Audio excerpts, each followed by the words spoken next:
Club for this year's Embassy Row Bond Spiel. We are here at the Stein Spiel, and we're going to be looking in on Sheet C now. It's going to be Team Stevens versus Team Tamburello. We're already well into the first end. Good afternoon, everyone. This is TJ, your camera operator. Good afternoon, everyone. This is Brent Cook from Curling Club of Virginia. And my name is Steve Colton. We are just delighted to have you guys with us. For those who were on the previous broadcast, we saw our feature event, Mike Dobbs against Peterson. And Dobbs did advance to the A semifinals. He'll be on tonight at 8:45 p.m. Sheet C. And Peterson has moved to the D event. He'll be on tomorrow morning, 9 a.m. Sheet A. Yes. And while we'll be focusing on Sheet C, we're going to give you updates as they happen on the other sheets. Just a quick recap on Sheet A. We've got Team Tramilton from Combination Potomac CCVA against the Kettle Moraine Curling Club. Sheet B is Team Inglis and the Stein Punks, a couple of Potomac teams. And Sheet D is Team Bliss of Death versus Team Jackson Rudd. So we'll give you guys updates as they happen. On Sheet C now though, Team Stevens, skipped by Spencer Stevens, is playing the Red Rocks. And Team Tamburello, skipped by Haley Tamburello, I'm sorry, I got that wrong. Team Stevens is playing the Yellow Rocks, Team Tamburello playing the Red Rocks.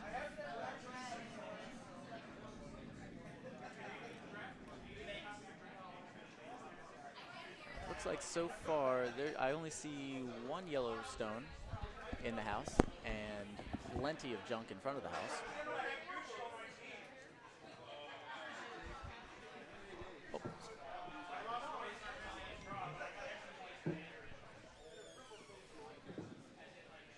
Oh. Thanks.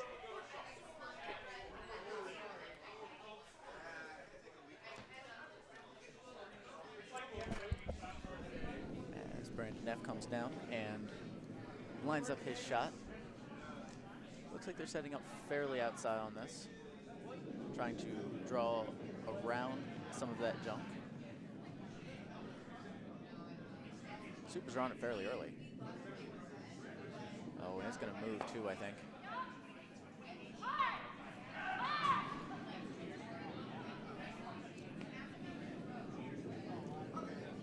But with three sweepers, it looks like they were able to get it around nicely.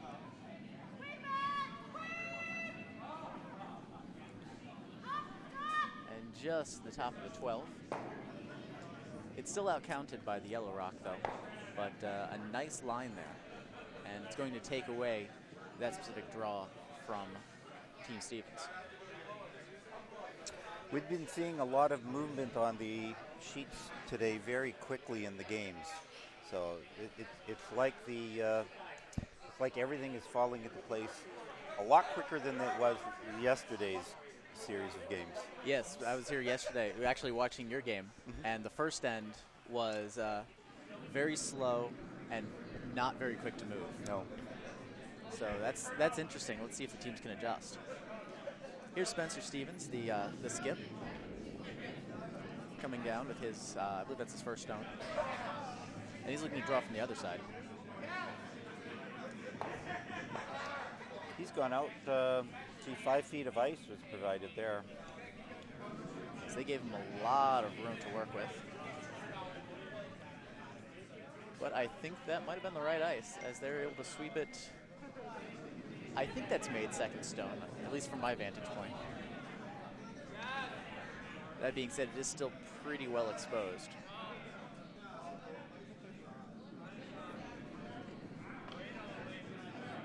Oh, I'm sorry, was that hammer? Yeah, that was hammer. Oh, looks like This is what happens when end up joining an end already in progress. Well, that was a short end. So yes, Team Stevens scores 2 for that end, and after one end, they lead 2-0. It looks like Team Tamburello has done a little shifting around of the team. Brandon Neff is actually skipping this game, listed on our sheets as second, but We'll still call him Team Tamburello just for sake of clarity. The Team Tamburello is Haley Tamburello, Rainey Delaney, Brandon Neff, again skipping this game, and Aaron Krug. Team Stevens is skipped by Spencer Stevens. Their vice is Jimmy Fallon. Their second is John Lawrence, and their lead is Dan Black. And that was Dan Black's first stone. Looking for a center guard, and it's a little heavy, but just past the button. Back four now. Solid shot.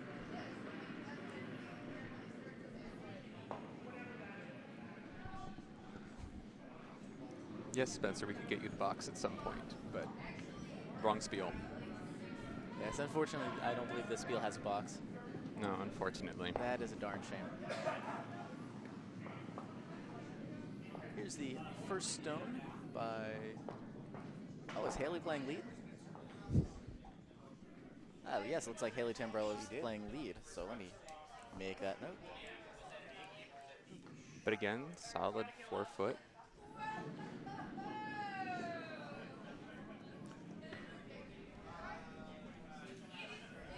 Spencer calling for another center guard, I believe.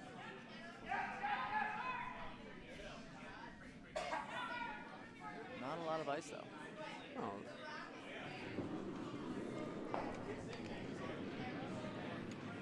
Oh, no. Yeah, so that's going for a hit.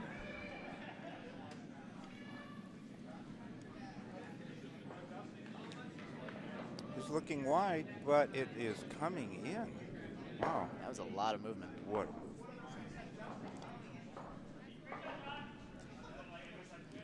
Hit well executed. They're both a solid 4 foot. And it looks like Brandon's setting up for a hit of his own. They calls the sweepers on early. He's recognizing that it's going to move a lot. And it is, even with the sweepers. Let's see if they can hold this. And just a bit, yes.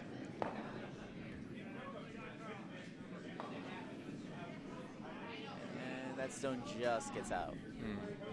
So a nice hit executed by Haley Tamburello.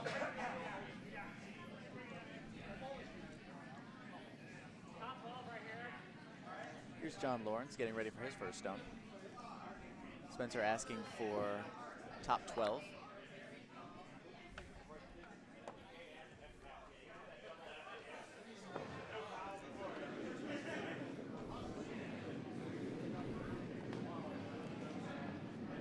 For our viewing audience here, we have 20 viewers. Welcome, everyone. We want to welcome you to the game and also encourage you to provide your feedback as you're watching. Yes. Oof, they had to sweep that quite a bit. Not quite to the top 12 as Spencer was asking for, but a solid guard. Provides some decent cover for the shot rock in the back of the four. And Brandon is asking for, looks like he just wants to sit right on that shot rock. Oh dear. A little slip and fall on the delivery by Rainey Delaney.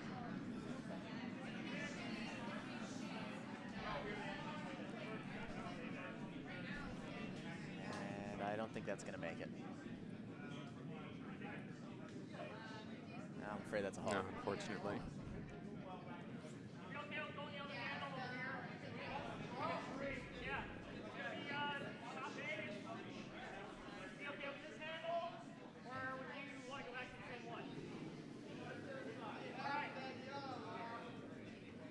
Calling to split the house? Or is that to settle from the other side? I believe he asked for something in the top 8.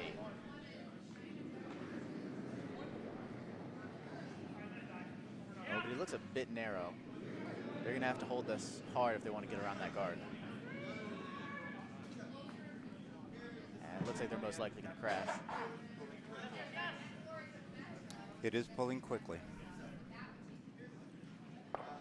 So instead they'll play a tiny, tiny bit of a remote. Really looks like it ended up the way he wanted it to look. Yeah. As an alternate plan. Yeah, he's fully covered there. Yeah, on my Thursday team, we call that plan F. F, alrighty. Yep. We coined a new phrase during the last game. Yes. It's when you clear out all the guards from the free guard zone. If you clear them all out, it's called a zonal evacuation. Zonal evacuation. I like Oh, that. that was a gorgeous shot. Wow. Very, very nice shot. Oh. Rainey Delaney doing exactly what her skip asked to do. And sitting, there's maybe 6 inches between that and the shot rock, well, what used to be the shot rock. That stone landed darn near on the button. And now Spencer's going to have a tough time getting that out, thanks to his previously really nice cover. She is sitting in front of the tee line as well, so in a good spot. And here's Jimmy Fallon's first rock. With a rocket? And he's looking to perhaps peel one of his own guards or run it back. I'm afraid that's a miss. Came out a little wide and just flashed through everything.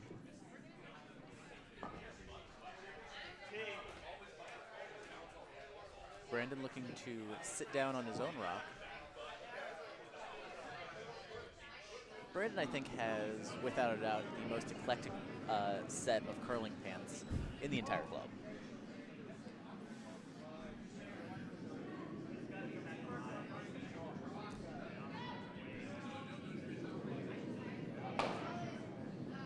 It's coming down from Aaron Krug, who's playing Vice today. And while it's not quite sitting, it's still a very serviceable shot.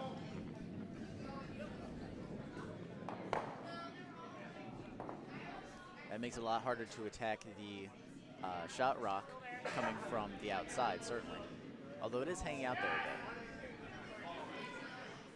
bit. Looks like Spencer is, what did you say, he's calling for a run back? He's teeing up the same shot he just had last time. Yeah. He's playing a lot more weight than he did the first time. Oh, yes. He's expecting a lot less curl.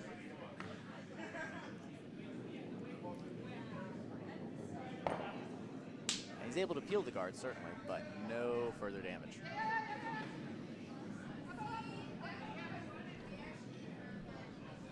He did get a better roll off of this one to get behind his leading guard, so it opens up the house a little further.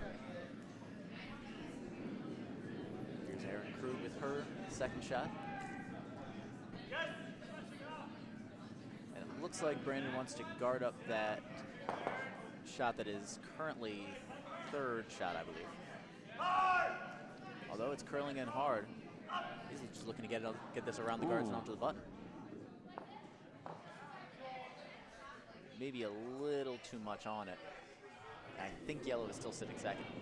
And it is. From our overhead cameras, viewers can't see this, and we're sorry for that. We apologize. But yeah, the overhead camera does show that there is, the yellow rock is still second.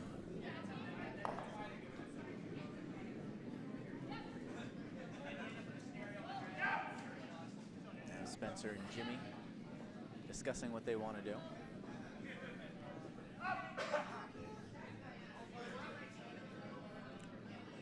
Now there is a pocket there that they may be able to take advantage of.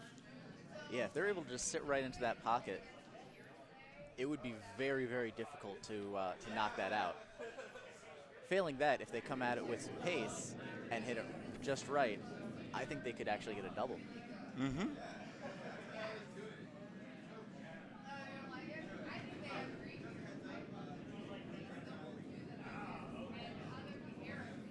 That would have to be a slender hit on either side.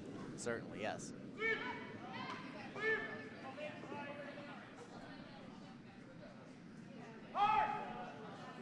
Now they're playing that rather tight. How do you think he's planning to hit that? Inside or out? I think he's probably just going to try to go after the rock that's on our left, his right from his perspective.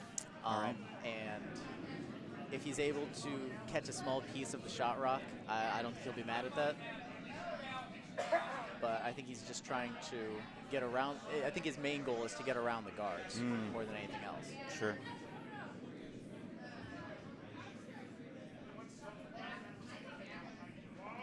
So he is coming from the reverse side of the pocket. Now let's see what happens here. Oh, supers are on it quickly. They're going to have to hold this. And I'm not so sure they did.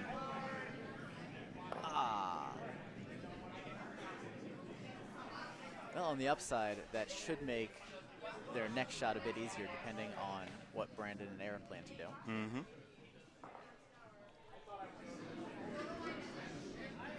And it looks like they're planning to push back their shot rock and knock the yellow out, just run it back. Which, if they do that, could lead to a very big payday, depending on what Spencer does. Mm-hmm. And they do have, he does have hammer as well.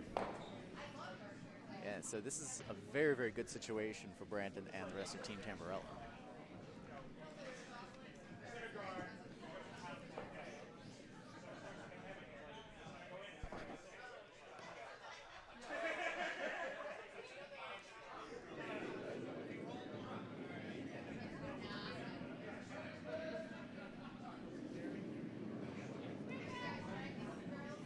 Good release, good form. It's nice and solid. He looks on broom. Yeah, they should have no problem getting around the guard. Moves in, and ow, that looks just like a fantastic shot. Might roll off a bit to the side. Oh, Jimmy's it is. working on What that. an excellent split here. Oh, yes. And now red is sitting 4 with just 2 stones to go.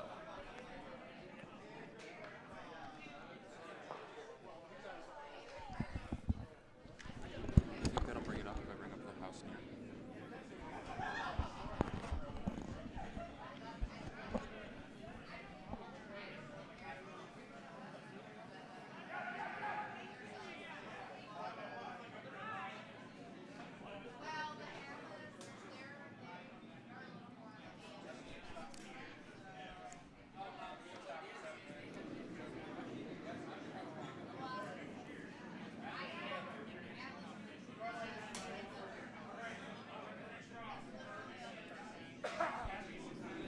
Here comes Spencer with his final rock. Looks like instead of the hit, they're just going to try to draw to the button and try to push things back a little bit, but they will have to get around that guard. That should be no problem now. Mm-hmm. This Oh, that looks might like be a- it's going to be a cold draw. Cold draw, but it might be a little too heavy.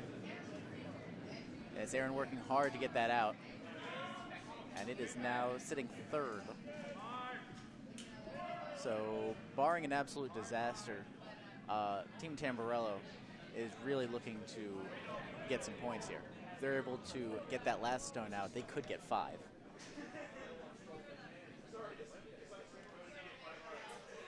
Brandon and Aaron readying what looks to be a heavy draw. What would you say, maybe hack weight? Yeah, I would think so. They did bring the ice in quite a bit closer than their previous shot. So he is upping his weight. So they'll have to get around the guard, but keep it fairly tight, and yet avoid the 2 red rocks. With the way the ice is shifting, you know, that's maybe an easy. This is an easy shot to make or an easier shot to make on other sheets of ice, but could prove very difficult here. I'm thinking he's a bit wide. That really didn't come very much at all. No, not nearly as much as anyone was expecting. So after that end, red will take 2, and we now have a tie score between Tamburello and Stevens, tied at 2 after 2. In the meantime, let's go ahead and give you guys updates on other sheets. Over on sheet A, we've got, once again, Team Tramilton and the Kettle Moraine Curling Club. After 1, looks like... Tramilton is up 2-0. Yes, 2-0. Over on sheet B, we've got Team Inglis and the Stein Punks. Looks like the Stein Punks are up 2-0 after 1. And over on sheet D, we've got the Team Bliss of Death and Team Jackson Rudd. And looks like I'm not sure who's in the lead, but Team Yellow is up 3-0. So that is not Team Bliss. Okay, so Jackson Rudd is up 3-0 after one.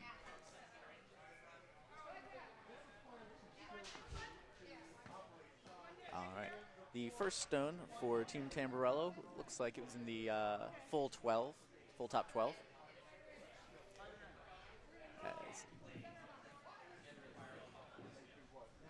As Team Stevens readies its first stone. Are they going after that? It looks so, yeah. They're sweeping hard. They want to get rid of that quickly. And I'm not so sure they're going to be able to hold that.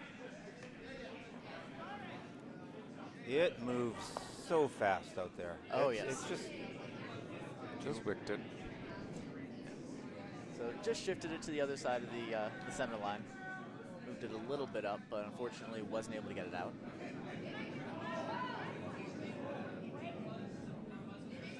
With the right weight, we are seeing rocks moving forward 6 feet and over a whole foot or greater.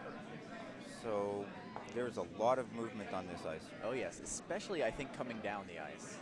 Looks like there was a lot of late finish on that second shot. As Spencer sweeps it out.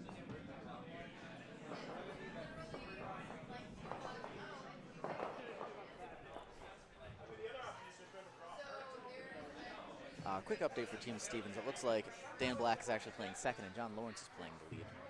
Apologies for that. And we see we're up to 28 viewers now. Welcome, everyone. Yeah, thank you so much for joining us.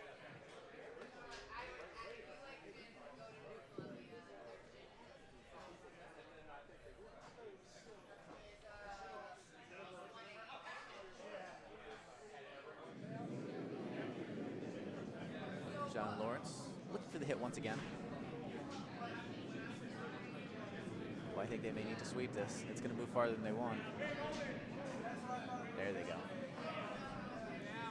That looks like a great Looks shot. like a solid hit there. Spencer's got to be happy about that. You know, leads don't throw a lot of hits, but when they do, really want to make sure they succeed.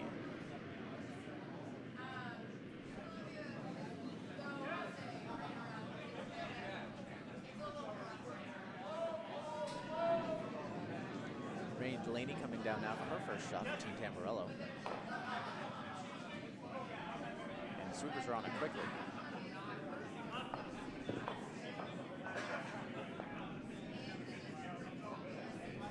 They're able to hold as well, and looks like we may have a hit game on our hands.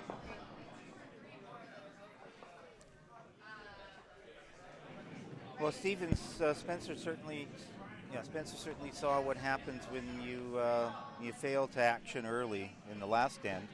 So he's keeping that in mind, I'm sure, this end through. Oh, yes.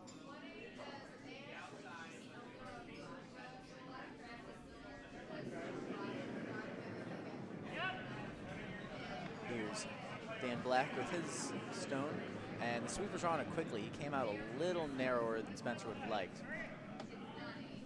But I think with that sweeping, they're going to hold it nicely.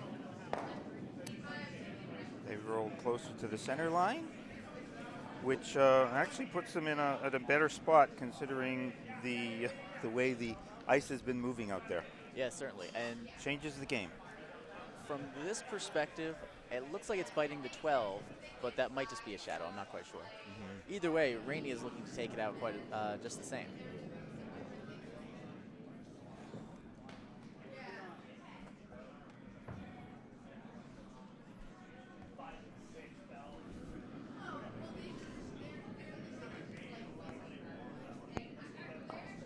Oh, just nudges it. And Spencer's able to sweep that shooter out. Now with a nearly clean sheet, he gets pretty much free reign.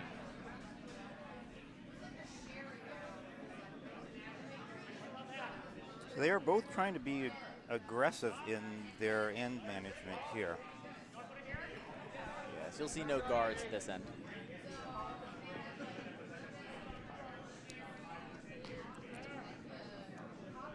Black readying his second shot. Okay.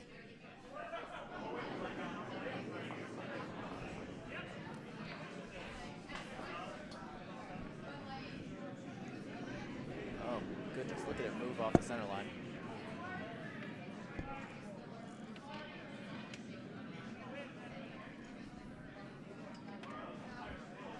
For a lot of late action. They're trying to drag it into the house, and yes, they're able to get it almost full 12.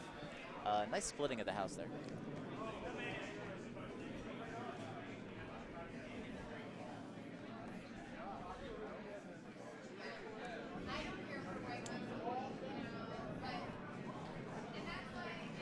Here comes Erin Krug for her first stone.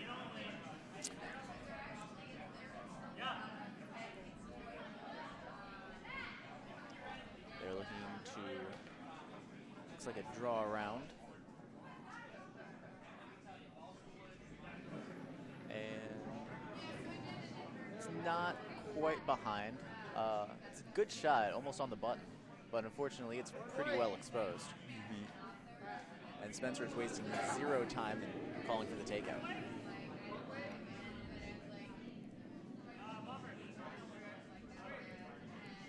There's Jimmy Fallon with his first stone of the end.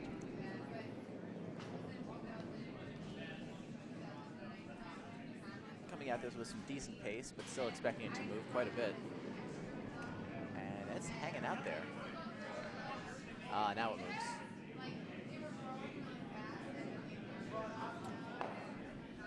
Just enough to get it out. Gets a good hit, a nice roll. He has 3 rocks in the house, and they are widely separated. Looks like Brandon is calling for Aaron. Is that another takeout?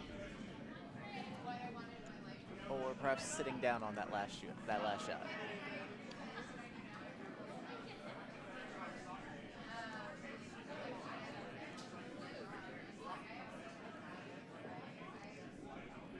So looking to sit right down on it, and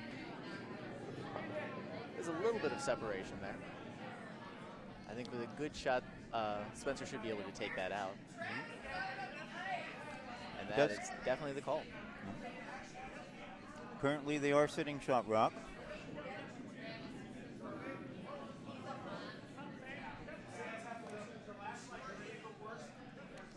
Looking to hit this on the inside. So not a huge amount of weight, and I think Jimmy might have been a bit narrow, so Spencer's got the sweepers on it quickly. He is going to need to grab one side or the other of this rock. Very nice hit. Shooter rolls out, but even so, Team Stevens sitting 3.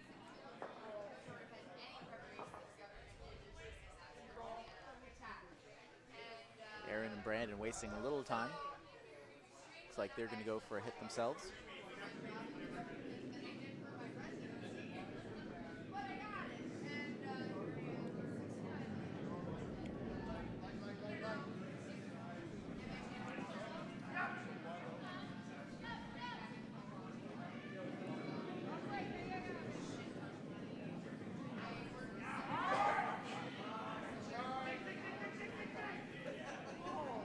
No, they might be sitting on that again, trying the same shot. Looks like they're trying to sit on it, yeah.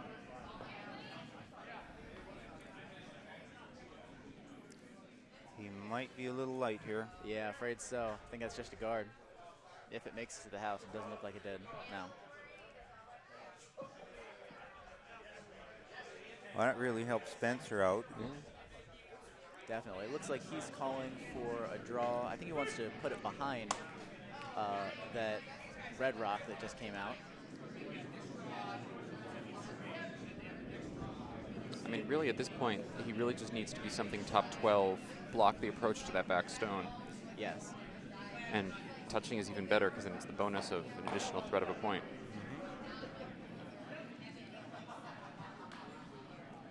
That's quite a bit of ice, so he's not going to come down with a lot of speed. He's looking for a lot of action on this.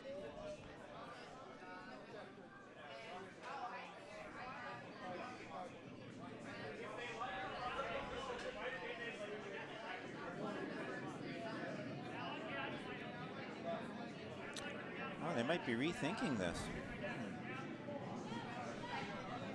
Yeah, it looks like they're going to be coming from the other side.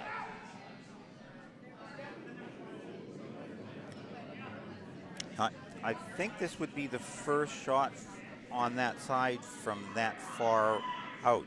Yes, it's going to be interesting to see how much this is going to move, if at all. The ice has been very, very swingy, but coming out this far, I'm not really sure. It's definitely moving, though, even with the sweep. They're going to have to get it around that red guard, though. No, It's they're just just playing a barely guard making it over the hog line. But it is in good position. Yes, it does complete the primary objective of guarding up that shot rock. And now it's forcing Brandon to play from the left side with all of that swing. And this would be a second shot going this way, so... And I fear he's a bit narrow. They're going to have to sweep this hard if they want to get around that red guard.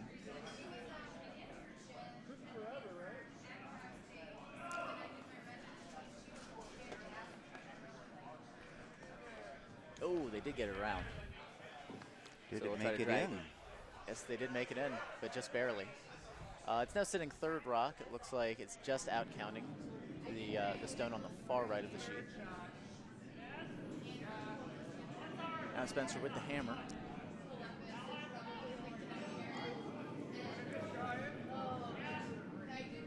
And if he's able to push that red stone out, that would be 4. Or he could just draw to the wide open side for 3. It looks like that's what he's elected on going forward with. The amount of ice provided is very wide here. Yes, I think going for that hit could have unintentional consequences, and I think Spencer is realizing it's still fairly early in the match, better safe than sorry.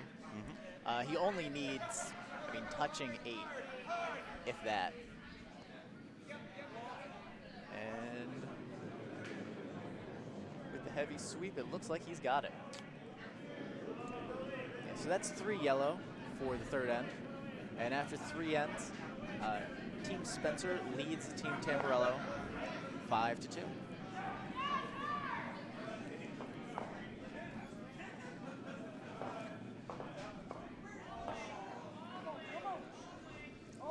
We are experiencing some local technical problems, so please bear with us. We're seeing that we've had a couple of freezes take place, and hopefully we'll have that corrected. And there it is. And there we go.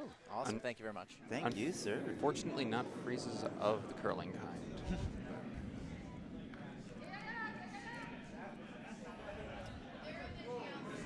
First rock coming back for Spencer.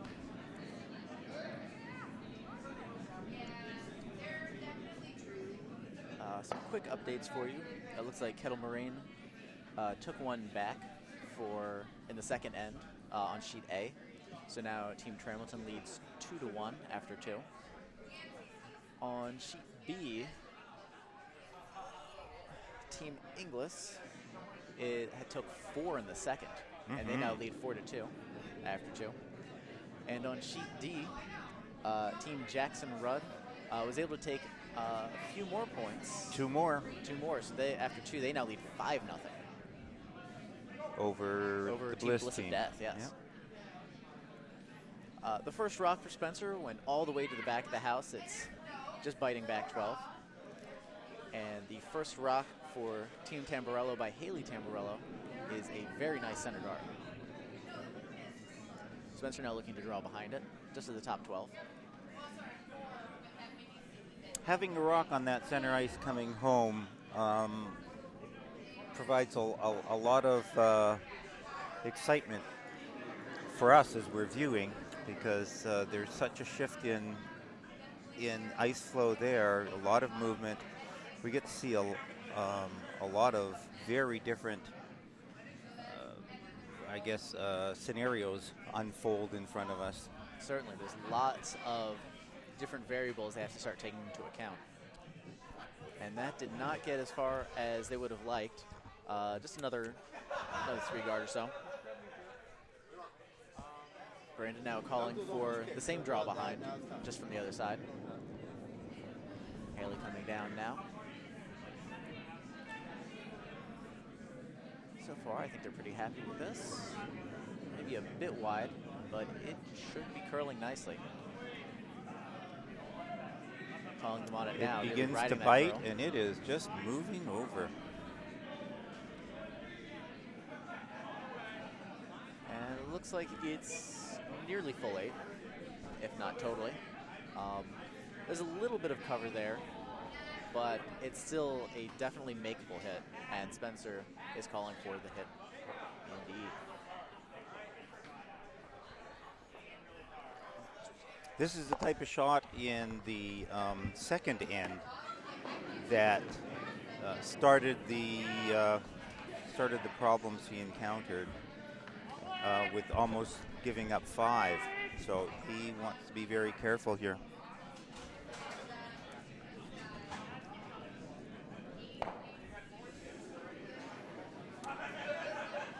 Unfortunately, that hit was a little narrow, but they were able to peel away that center guard. It's still biting, but it leaves the center of the house wide open.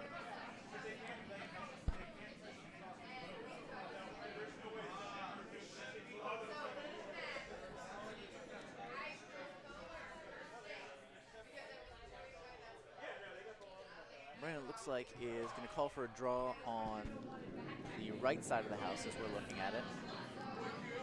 Trying to get behind that yellow guard.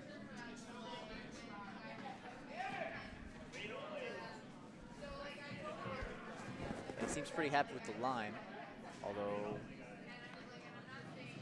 yes, and the weight looks great too. They're just going to have to keep sweeping it, I think, if they want to get it around that guard.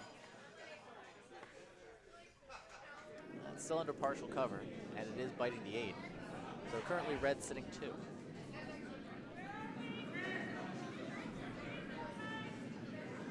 Spencer now. They're almost sitting even on each side of the center line. Yeah, it's nearly parallel. 3 feet in front of the tee. Yes. He's calling for a double. Spencer looking for a lot of weight. Yeah. Mm-hmm. Yeah, he's looking to hit the stone on the right side as we're looking at it, left side as the shooter's looking at it. Then, oh! Dan takes a tumble. They really put something behind that. And it looks like instead they're going to have to try to hold that and hope for hitting the left one, but I'm afraid that's a field goal. Spencer gives the signal. 3 points in football, but nothing in cover. Just style points. Yes. And most importantly, it looks like Dan's okay.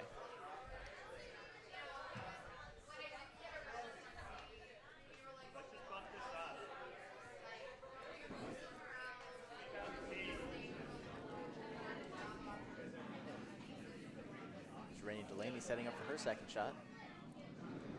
Looks like they're going to shoot for roughly the same shot as the last one. Hoping to put it now behind the previous red rock. Get it a little closer to the button.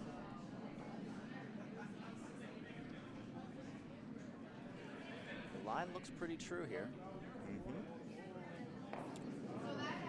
Although it might be a bit hard.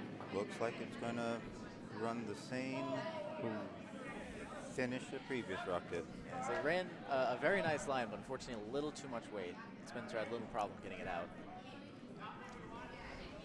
Spencer immediately calling for the double again. This time for his vice, Jimmy Fallon. The rest of it's kicked.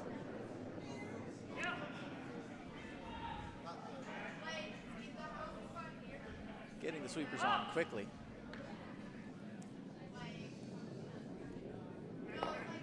He's able to get one, but unfortunately couldn't quite get the angle that he wanted.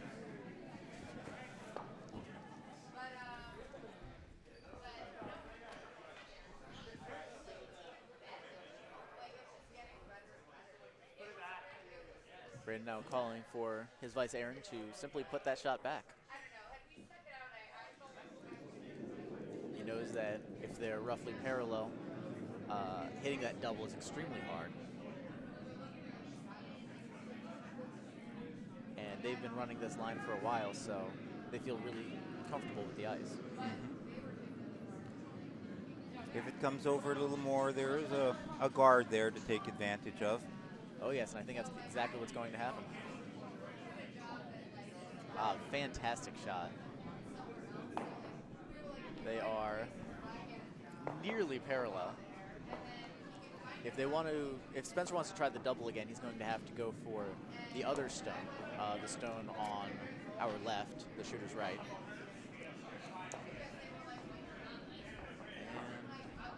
And still trying to figure out. That's an interesting decision on Spencer's part because he's having to deal with the pull of the ice when he was running down the center line. Now he's taking that a little bit further to the left and coming in from the outside. Yes, he's looking to come across the face here.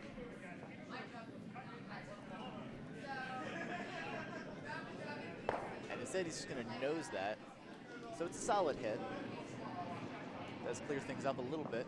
Unfortunately, Tamburello is still shot. That leaves Brandon a wide open hit. And he is going right after that.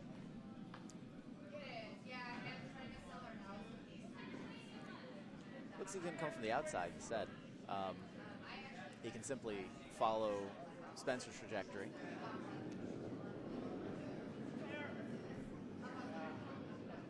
And from this angle, looks decent. They will have to sweep it, though, to compensate for the amount of action.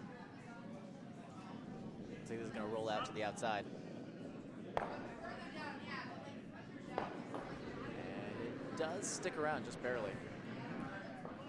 Looks like it might be third shot, though. Yes, I believe you're right. That yellow in the back is second, but just barely. I think there's the red on the right lower rings. Do we have a biter there at all, or can we tell? It's too close to tell from the overhead cam. Plus, let's remember that the overhead cams are not precisely over the house, so our view is not exactly going to be correct. So I will say definitely maybe.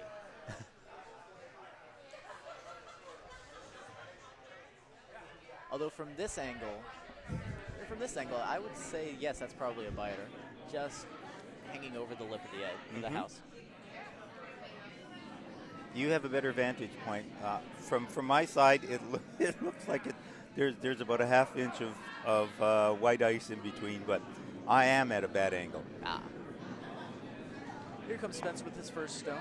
Unfortunately, it's up for the devices to decide that one when it gets to that point. It's important. Luckily, that's not our call. And they're able to get it around that guard. Nice. Oh, very nice shot by Spencer Stevens. Not only getting that red stone out, but also getting it around the yellow stone in the back. Now yellow is sitting too. And thankfully rendering the debate over the biter completely moot right now.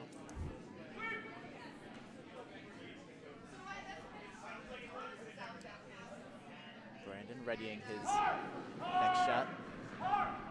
And very quickly he calls for the takeout. Given the ice, he's probably looking at normal weight on a takeout. Yes, despite... Or control up. Yeah, despite the amount of swing, he's going to have to come at this with some pace. Oh, they're calling on it fast. Oh, yes, it's very narrow. They're going to have to hold that.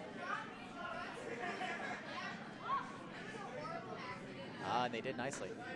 Coming on the outside. Oh, and a roll. Bringing it right behind that yellow guard. Very nice shot. All right. Spencer getting ready for his second shot, conferring with the skip Jimmy, or his vice Jimmy, excuse me.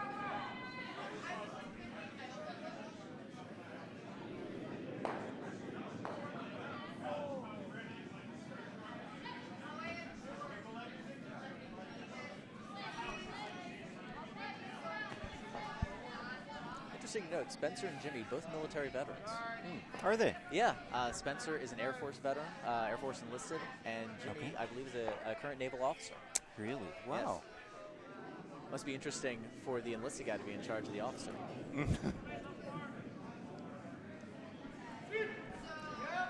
Spencer's second shot is away, and looks like they're going to have to sweep this if they want to get around the guard, and I think they're going to be able to do it. Popping that red out. And once Beautiful. again through that board. And that's a gorgeous roll. Yes, unfortunately, it is still pretty wide open. But they're going to have to basically play a hit for one. It would be an incredible shot if they're able to do a, what would you say, about an 8-foot run back for two? Yeah, it would be at least 8 foot. And it's at an angle such that you don't know whether the shooter, he could manage to keep the shooter around after that. Yes. But at the same time, between a simple hit for one or a little bit of a circus shot for a possible four, why not go for it?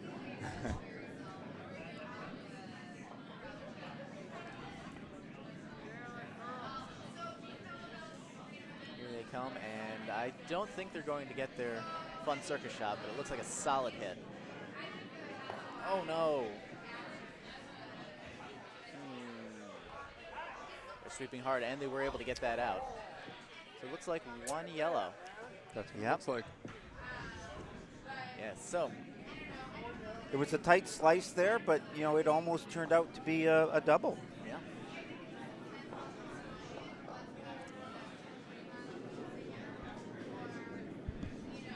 So after 4 ends.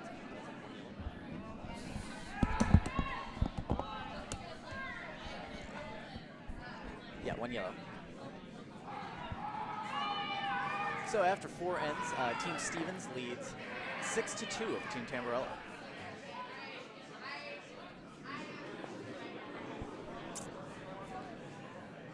And the first stone from John Lawrence is away. They're sweeping on it already. Looking for that center guard.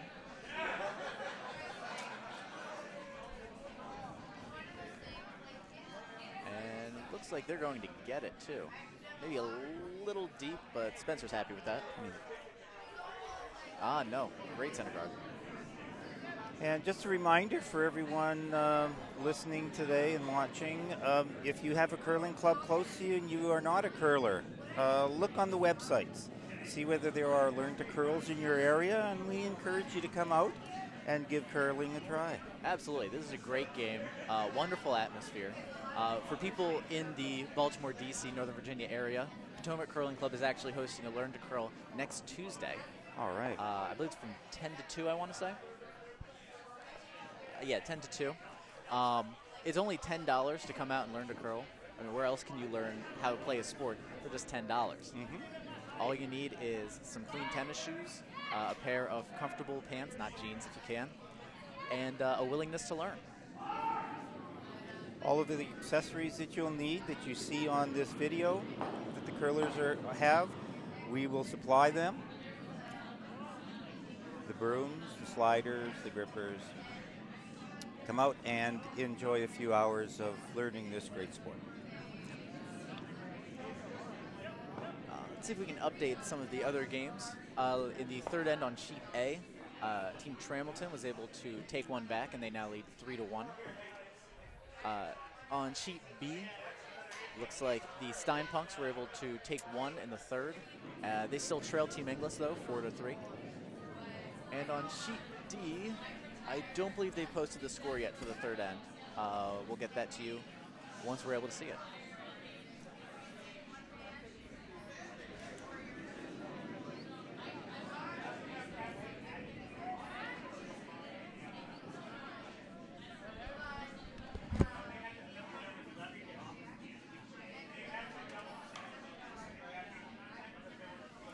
We're just swapping off our internal monitors here, so the overhead cameras are giving us a better angle within the warm room here. Yes. So as we see that that last shot by Haley Tamburello, is full 12 on the right side. And they look like they're going after that one too. Oh yeah, so they're able to roll behind that center guard. I think Spencer should be very happy with that, but I'm afraid he's a little on the inside. And that is through in a flash. A little bit of weight difference, and the ice doesn't seem to respond as it has in the past for the draws. It seems like the ice might be not moving as much if you're going away from the center line. Rain Delaney readying her first shot.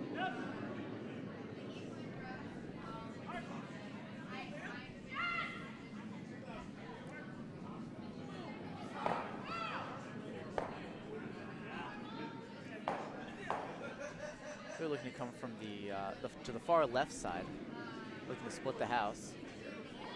And they're sweeping this. They're hoping to get it in. And it looks like it is just shy.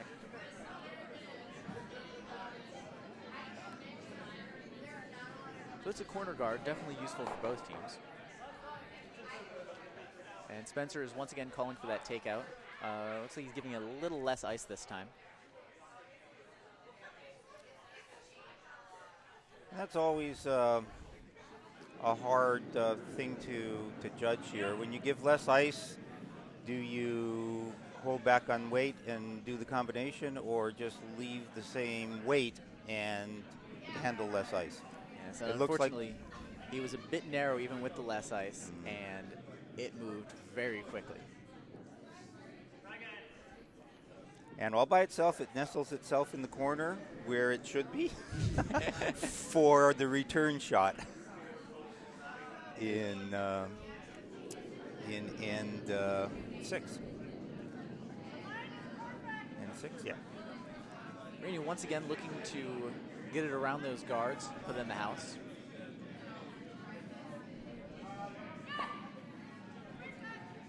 And I'm not sure this has the weight. I think this might... They're going to have to sweep it hard to get around that guard, and they do. Very well done. Oh, what a lovely seat. That is almost full button. And at least half covered from the hack. Oh, yes. Yes, that center guard was a great first shot for Team Stevens, but now they've got to work their way around it.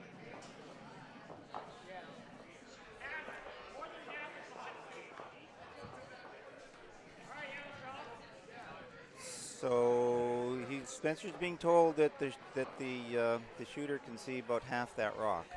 Yes, and it sounds like he's calling for a draw to just sit on the button,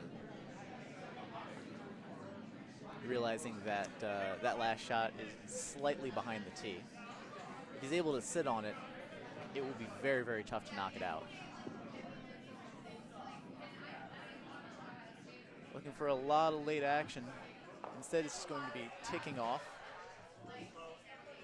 pushing the red rock off the button and almost out of the forefoot. So yellow is now shot.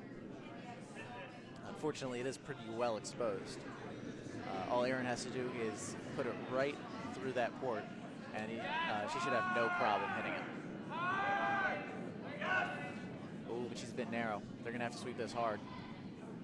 Otherwise, they may be peeling the guard. In fact, I believe they will be peeling the guard. Well, it's an angled hit on the peel. Interesting result. Yeah, I'm not sure that's exactly what they were going for. Yellow's still shot rock and now, in fact, closer to the button, but that shot rock is completely exposed. Spencer calling for a replacement of that center guard from his skip Jimmy, or from his vice Jimmy.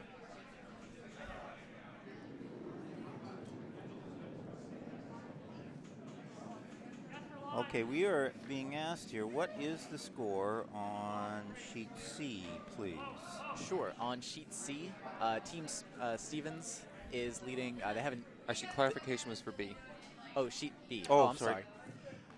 It is Team Inglis has 4, and the Steinpunks have 3. That's after the third end. So now, 4 to sheet 3. D has posted scores. Or have they? Oh, they haven't. No, still waiting on the score from sheet D for the third end. Although Although I will say that on sheet D, I'm seeing an awful lot of stones in play. So the fourth end is definitely shaping up to be an interesting one over there. Meanwhile, over on our featured game, Team Tamburello wicking off one of their guards, putting another one full 8. So they're sitting second, third, and fourth, but unfortunately you need to sit first to get any points.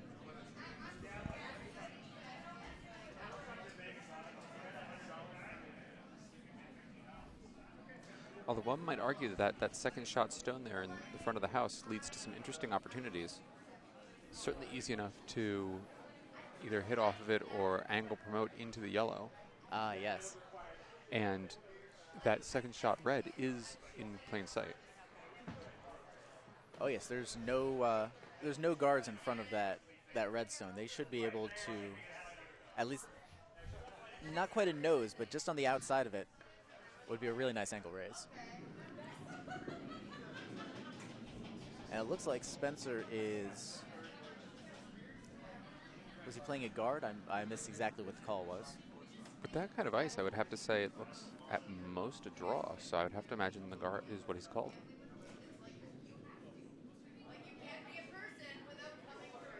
I mean, that's hard to understand what's going on although there. that's the right call right now. I mean, if he's trying to steal, that's a great idea. Block that angle promote.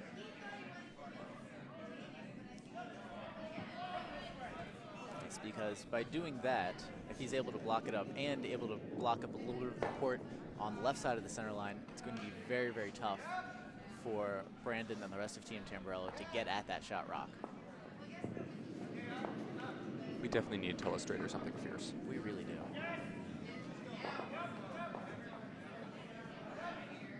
And this might have overcurled a little bit for what they wanted, but it certainly blocks up a good chunk of that board. It does the job, and being that high, it would be very hard to raise it into the red stone. And now you're not going to be able to come. Now they're not going to be able to come down on that stone with any kind of decent weight.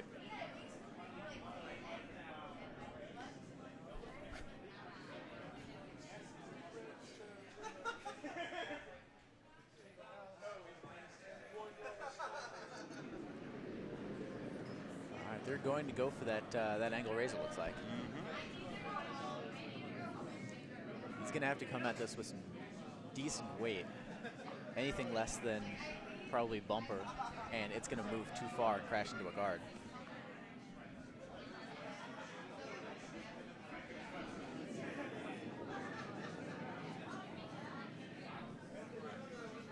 And on his release, it looks like he has that bumper weight.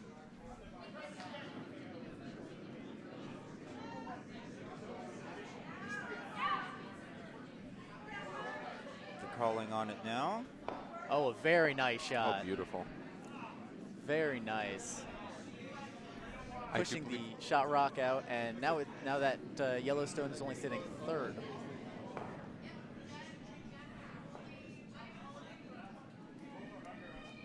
So as of right now, Team Tamburello sitting 2.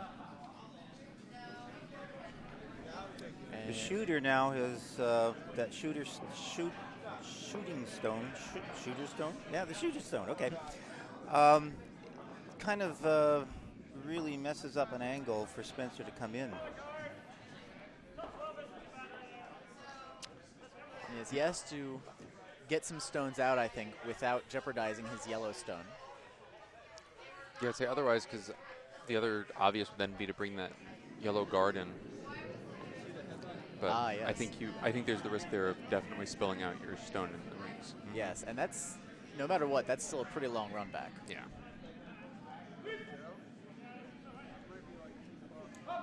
So he may be trying to play roughly the same angle. It's about the same. Since it's about the same angle, he can come at it with roughly the same weight to play the old tap tap taparoo. That's a technical term. Indeed. The portal that he has available for him is smaller than the previous shot. Yes, and that's not a hit at all. He's trying to draw around it, and instead he crashes his guard.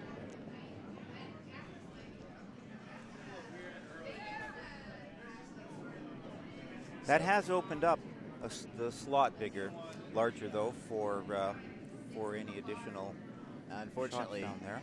here comes the hammer. Brandon already sitting 2, and if he's able to somehow get at that back Yellowstone, he could be in for a very nice payday. So he could, if he comes down with some very good weight, noses that red, he should be able to get that yellow out and get 5.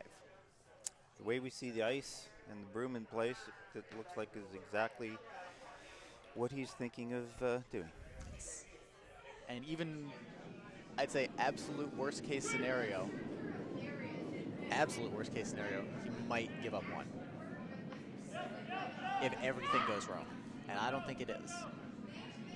Supers are on this one fairly quickly. I want to make sure they're getting through that port. It is coming over quickly. And no, unfortunately, they get the wrong angle. Even so, it's still 2 red. A good comeback end for Team Tamburello. And after 5 ends, they now trail 6-4. Sheet D has posted their 3rd end score. It looks like Team Jackson Rudd stole another 2 points, and they now lead 7-0 after 3.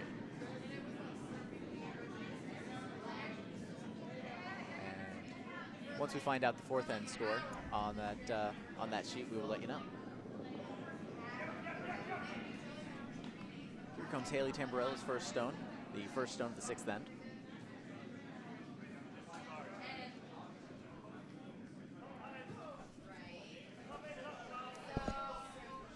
Looking like a very nice underguard.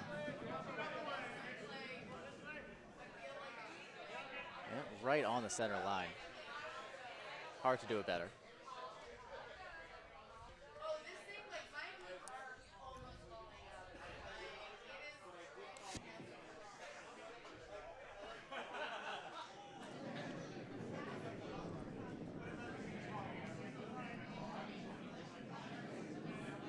So if you're just joining us, once again, this is the 2nd annual Embassy Row Bond Spiel. This year, it is the Stein Spiel, celebrating all the wonders of the German culture. Alongside TJ and Brent, my name is Steve. Thank you so much for joining us from the Potomac Curling Club in beautiful Laurel, Maryland. I want to give a big thank you to everyone who's not only come out and curled with us, but all of the volunteers we've had this year. We've got people working the bar. We've got JR and Heidi Gross creating an incredible German menu, along with all of their helpers. Adam Schechter, of course, our stalwart coordinator. I'm only saying that because he's right next to me. And well, I'm saying he's stalwart. He is, of course, the coordinator, regardless of whether or not he's standing next to me. But a big, big thank you to all of the volunteers. This would not happen without you guys.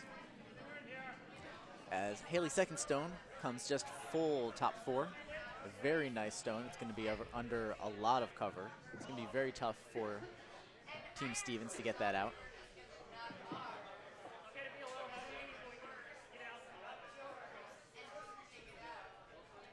He's going to try to come around that guard.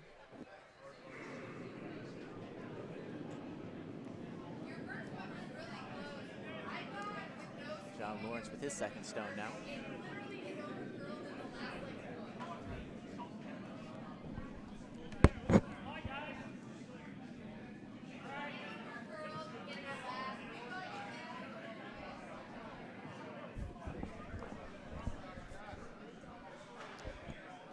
And unfortunately, this is a bit light. Just tapping that red guard. Now that red rock has quite a bit of cover on the forefoot. Brandon is thinking about putting up yet another guard. Well, really, why not? Mm-hmm. Oh, yes. Yeah, we're looking at the first 4 stones of this end, 6th end, and already there's going to be effort required to get into the house, and especially into certainly. shot rock. It's a very nice wall being built by both teams. Some intentionally, some significantly less so. That stone may have been a bit outside for Brandon's liking, but it's still a serviceable guard. And I think if Spencer wants to get a good shot at this shot rock, he's going to have to try now.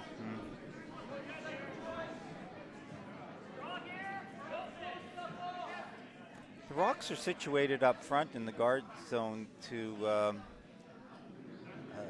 such that all three could be removed by a single hit.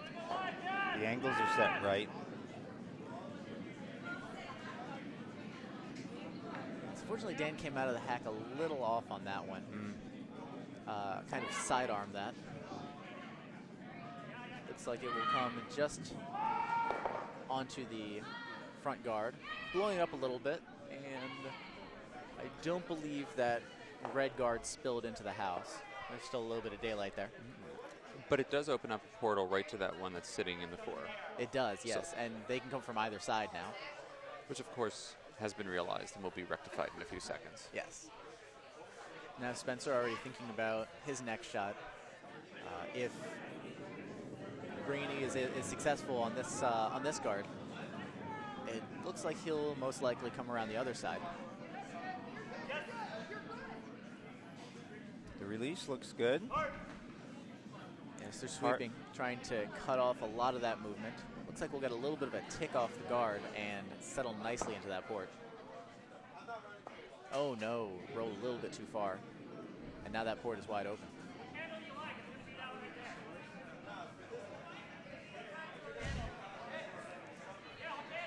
Spencer doing the which handle do you want dance. Yeah, we did not need to see that, Spencer. We didn't need to, but it was nice.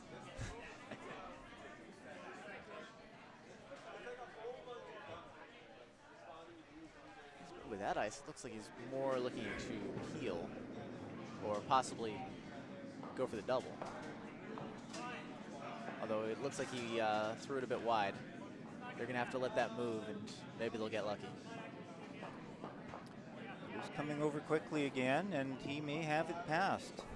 Oh, yes, very nice shot. Ooh. But again, wide open. Yes, Brandon can just follow that exact line down, and should be an even easier shot, actually. Depending on the roll, he should be able to get this under cover. Aaron Krug now coming down with her first shot. Coming in a bit narrow for Brandon's liking. He's got the sweepers on it quickly. Oh, and it moves quite a bit. I think that's... It's on the guard. Yes, it's definitely on the guard. It might be past the guard, actually. Wow, that moved quite a lot. Wow. And a bit heavy, too. Spencer working hard, and yes, he's gotten that out of play. So, tough break for Team Tamburello. Team Stevens now looking to capitalize. And it's Jimmy Fallon now in the hack.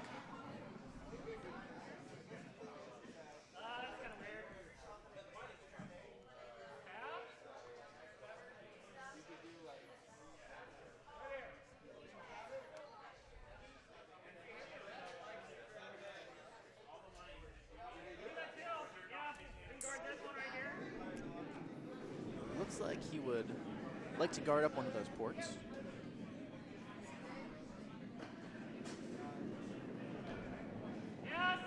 But I'm afraid Jimmy may have come in a bit narrow. They're going to have to sweep this hard. Looks like instead he's going to play a bit of a wick off that guard.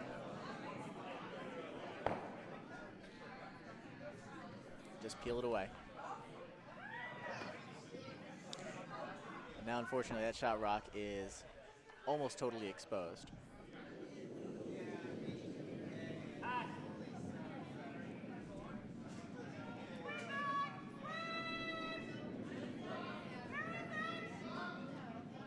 Second shot by Aaron Krug is away. Oh, and Brandon's calling for a heavy sweep here. Want to make sure they're getting around that guard. And it looks That's like they are successful. Very nice shot, and it rolls behind cover.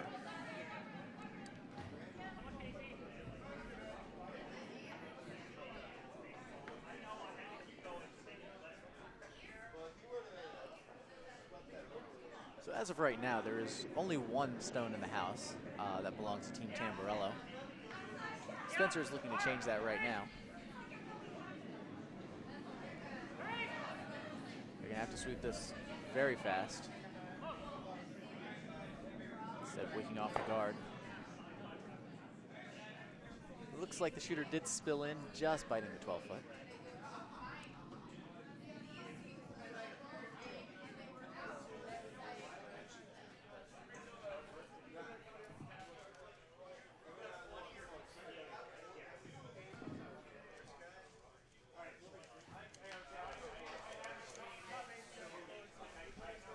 Looks like we have a score update on sheet A. Ah, yes, wow.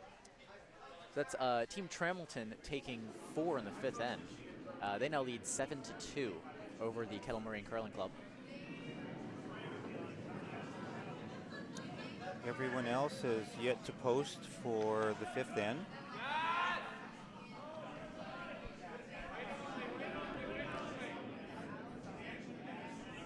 And we'll offer those scores up when they show up on the scoreboard. In the meantime, Team Tamburello setting another stone down the ice, and looks like more of a guard than anything, but unfortunately they were going for a draw. And instead that's going to sit right onto the yellow's second shot. Now, does Spencer have an open shot on this thread? I believe he does. It looks like there's pretty much no cover. No. Especially coming from the outside. He's looking to come across the face here, slide to the left. As long as he stays in play, he should be behind a solid wall of rocks.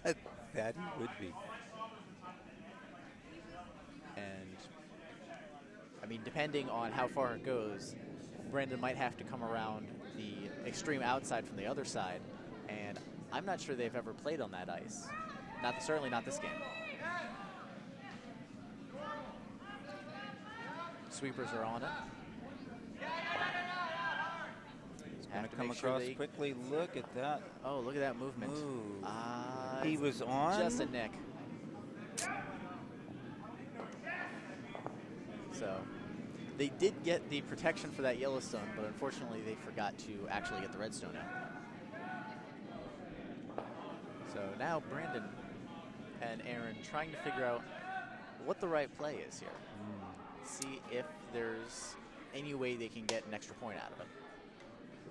It's a frustrating situation to get in when you're watching your rock come down the ice and you're deciding to hold back on the sweeping for as long as you can, and then realize you have waited too long. And this is exactly what happens when that situation arises. You wind up coming inside, and your shot is lost from its original path. It's almost that sort of panic mode, and then that panic immediately translates to the sweepers as you yell at them frantically to sweep. And there comes a point where I generally play lead when the skip starts yelling at you. You go as hard as you can, but unfortunately it's all for naught.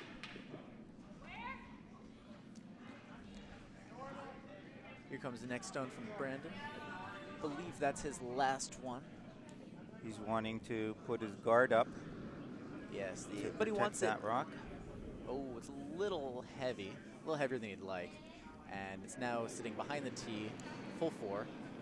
But it definitely makes it difficult for Spencer to get to at this point. He's going to have to hit delicately enough to hit both those stones. Yes, he'll have to come without jamming on the back stone. Yeah, there. It'll have to be an out turn, and well, I think if he's able to get them both out, that would be a great shot. I think he's, at very least, just looking to get one. Well, agreeing. I'm looking up at the angles, and the thought that comes to mind is it is entirely easy enough for him if he does get both of them to jam one of those red stones on that back yellow stone. Yes, I agree. And that might well prevent getting two.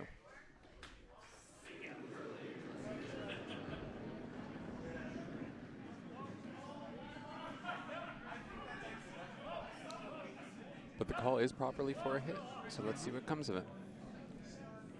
So given this shot, we are looking at Spencer to gain either 1, 2, or 3. Or possibly lose 2. Yes. So quite a variety of possibilities here. Sweepers are on this one hard. And they're able to get one out, and ooh, that is very close. I would say, looking up at the monitor, it's yellow definitely. Yes, so at least he gets the 1. Yes, that's 1 yellow. And after the 6th end, we have a score of 7-4. Correct. Team Stevens leading Team Tamburello. We have an update on sheet B. Yes, Team Inglis was able to take 1 in the 4th and steal 1 in the 5th. And they now lead 6-3? 6-3 over the Stein Punks. And sheet D is now updated. Yes. The Bliss of Death team was able to get on the board in the 4th end with a single point. Team Jackson Rudd came back in the 5th and took 1 of their own. So Team Jackson Rudd now leads 8-1 after 5 ends. The first stone away for Team Stevens by John Lawrence. And both the sweepers and the skip not moving a whole lot. And it looks like from this angle it is darn near on the button.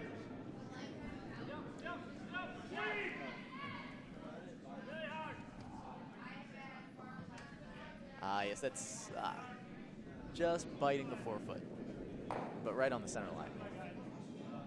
It's Haley Tamburello with her first shot.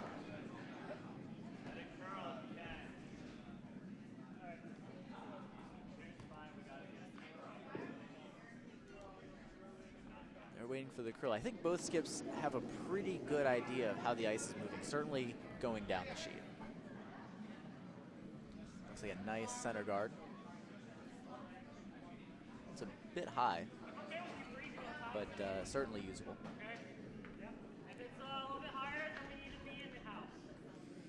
He's calling to sit on it, like. Yes, he said it's okay if it's a bit higher, but he definitely wants it in the house.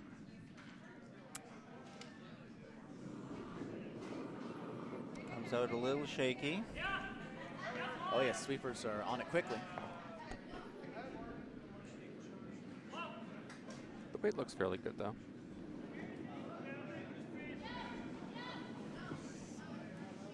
Down. Looks like he It's a little heavy, actually. Yeah, should have no problem getting around the guard and sitting quite nicely. Is that a freeze? Wow. Yeah, That's darn exactly freeze. what he wanted. Yes, great shot. I just find that interesting when, even if you have a bit of a shaky delivery, when the result ends up perfect, you just smile and thank the curling gods.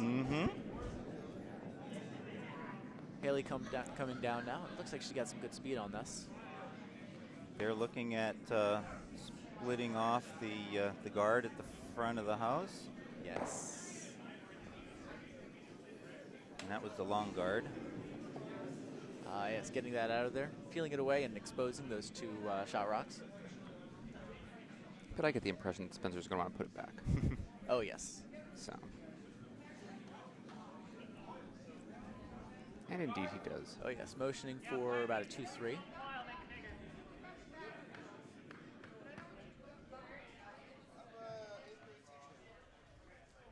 Dan Black settling in now for his first stone.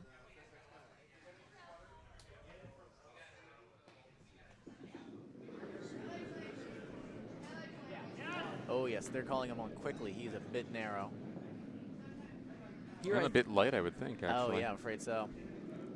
Although I think the line is much more important here than the weight, as long as he gets it over. No, and he is beginning to pull. Definitely, definitely. But if you think about it, the curl here has definitely been very speed dependent. Yes, that's true. And unfortunately, he hogs it. Yep. curling is gods. unfortunate for the Stevens team. Yes.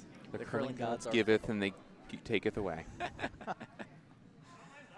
You know, for Spencer, he's looking at maintaining his lead through this seventh end here. Yes. Here comes Rainey Delaney with her second shot. Looking to just plow into those two Yellowstones. And it looks like she's doing so quite nicely. She has been throwing very well tonight, Yes, she has. or this afternoon. Yeah, it is still only 4 p.m. It feels like it's a lot later than that. It's been a long day of curling. Then it all depends on how much beer you've been drinking. There is that. All I've had is a cup of coffee, so. I was here for breakfast this morning, Ah, and that was very good, as well as lunch. So if you are in the vicinity, we have a lot of things still on the dinner table here. oh yes. I saw. It's a $5 charge for anyone that's not registered for curling. However, you get a chance to eat some wonderful food and sit down and watch some great curling teams here. Rainey Delaney coming down, or yes. No, I'm sorry. That was. No, that was the last shot. That was Dan. That was Dan with his second shot. Able to get Rainey's last shot out. But yet again, Spencer Ring sitting 2.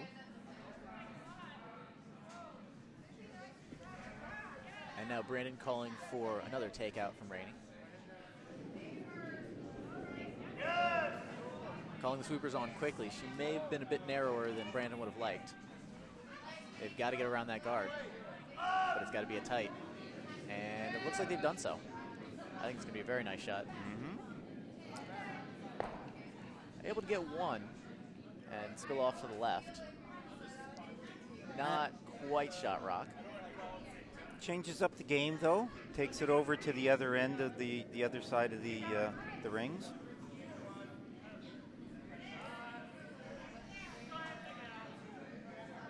Spencer flirting with the freeze, but eventually just decides to take it out.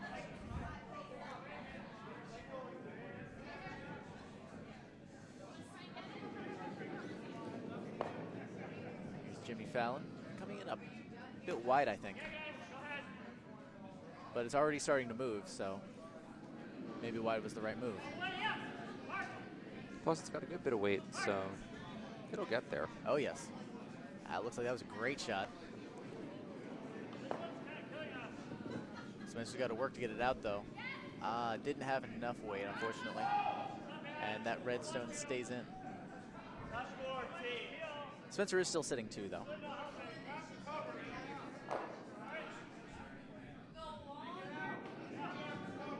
Here's Erin Krug with her first shot.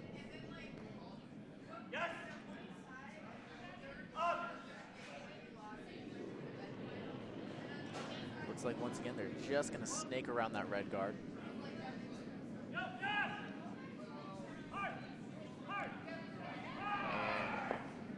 nice tap on that yellow. Not quite able to get that out though, but red is now sitting on the button. With Team Stevens having second and third shot. Yes, and looking to improve that position as Spencer calls for the hit on the center stone. He came out of the hack very quickly this time around. He's got some additional weight on. Yes, and it looks like everyone's pretty happy with that, and they're able to knock the stone in the back out and jam on their own yellow stone on the right side. Looks like Spencer's only sitting 1 though. That red rock has enough of the 12 to count a second stone. Here's Erin Krug with her second shot.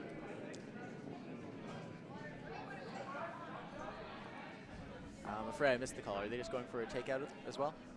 Well, the weight's wrong for a That takeout. is a No, that is a that's freeze draw. up, Okay. is what was originally called. See how that turns out. It's coming down just to it. Late finish, not quite enough to get there. It's biting the 8th. Good enough for second shot. If Spencer wants to take that out, it's probably best to come from the outside. And we have a final on sheet A. It looks like Team Trammelton did win, but the numbers are down, so we're unable to tell you what those final numbers were for that game. Yes, but Team Trammelton, with that nice 4-point end in the, which was the 6th, really created some separation. And they do take the win over the Kettle Moraine Curling Club.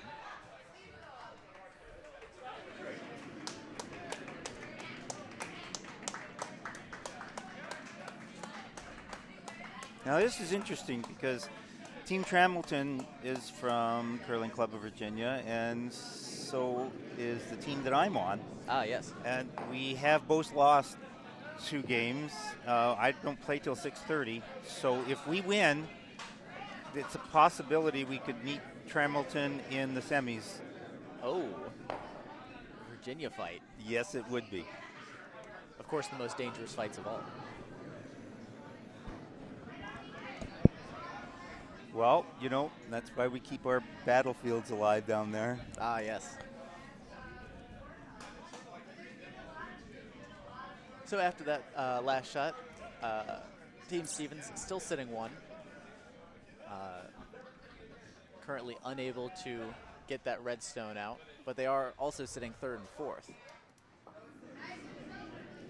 Now Brandon and Aaron trying to figure out what the right play is. Do they shorten up on the points? Do they go attack the center of the house? And they are focusing on the right side, on our right side, rather than anything going on that's sitting there on the left. Yes, well, that's where the points are for Team Stevens right now. So they're choosing to stay away from that shot rock.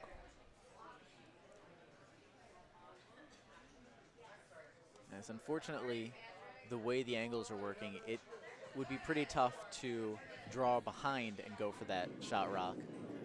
They'd have to play a bit more of a raise run back. Brandon may be saving that for his last shot, though.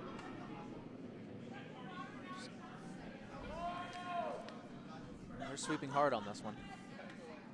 I don't think that's the weight that he was looking for. No. It looks like it's going to be short. Yes, they get it around the guard, but unfortunately, it's just another guard of its own.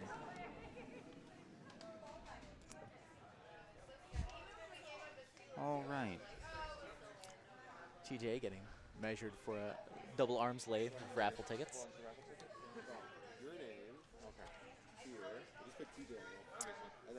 Spencer is discussing this next shot. He's over on the same side that his shot rock is situated. Not quite certain what the plan is here, whether it's to guard or to try to remove a red stone. I think if they're able to remove this stone, and really, I mean, the house would continue to be split, and there would be only yellow stones in play, leaving at best a draw for 1.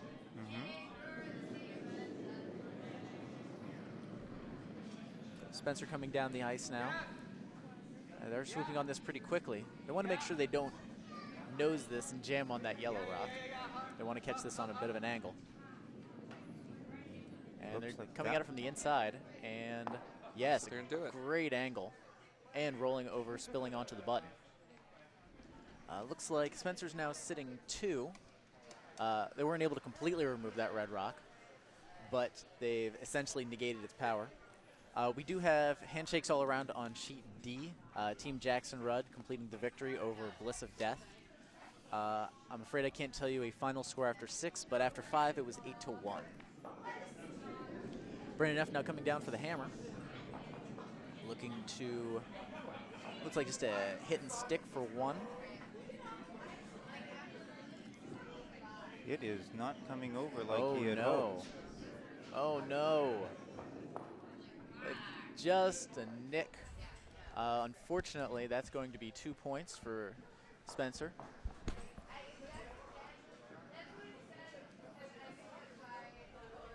And it looks looks like we're shaking hands as well. Mm-hmm.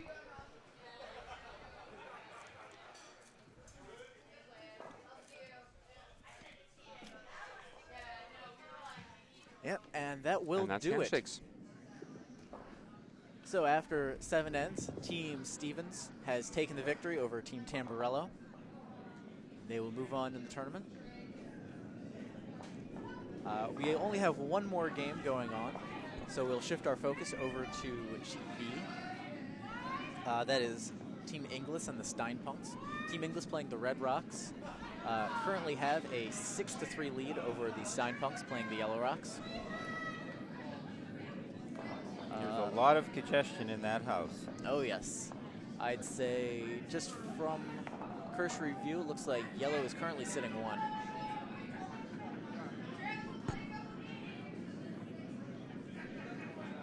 And not by much, really, either. No, not by a whole lot. Second stone is for red. It has full 4, but the third stone at yellow is almost full 4. There is quite a bit of congestion there, and it would be very tough to remove that second stone.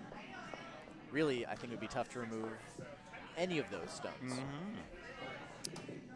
Looks like the ice is out. They're given about 5 feet there. Yes, no. It looks like they could be trying to draw around the mess and sit right on the button.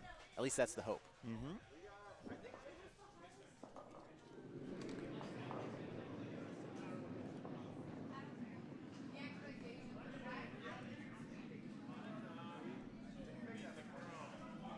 They look to be pretty confident with the weight of that. Now they're sweeping. Looks like it's coming up a bit lighter than they'd like, so they may be choosing to guard it up instead. It's taking away that opportunity for the Stein Punks.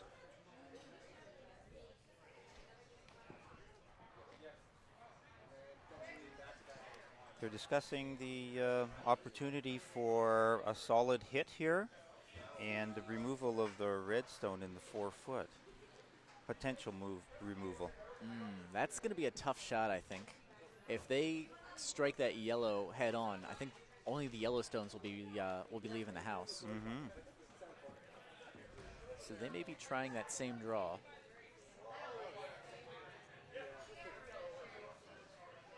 Frankly, if they want to get rid of, the redstone in the back of the house, they may have a bit more of an angle on a run back for that yellow on the far right side of the house as we're looking at it. Yeah, I think you're right there. Unfortunately, with this amount of congestion, it doesn't look like either side is going to be able to get a lot out of it. But well, with that pace, they could just be. She threw that rock away. Yes, she did. Not interested in dealing with all of that. Nope.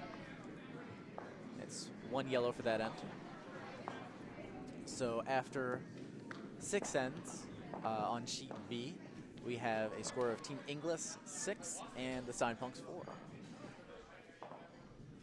They are the only sheet left, the only game left on the ice, so we'll stay with them.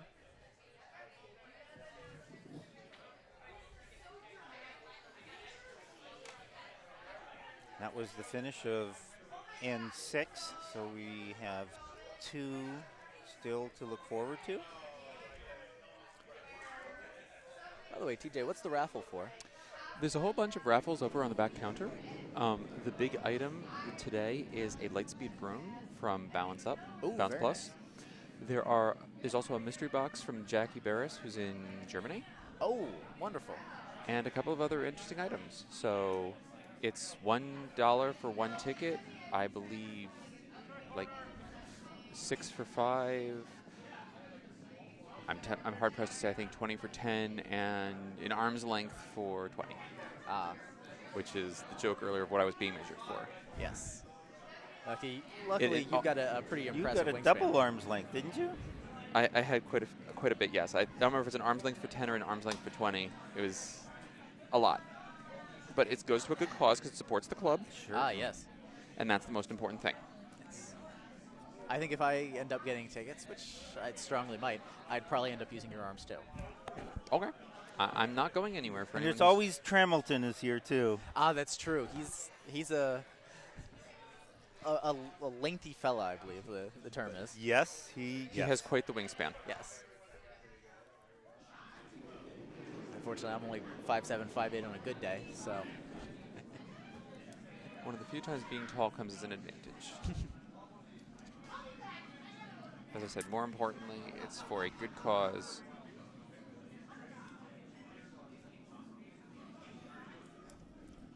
Here comes the second stone to the end, the first from the Stein punks.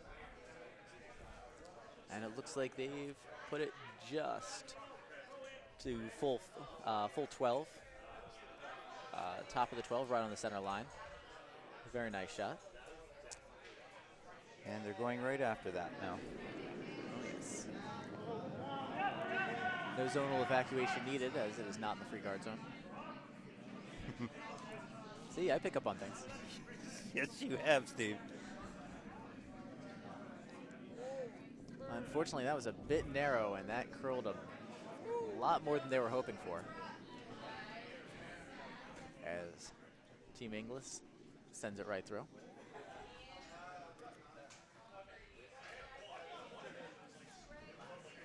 Steinpunk now calling for a raise, looking to push that Yellowstone back closer to the button and provide it with a nice guard.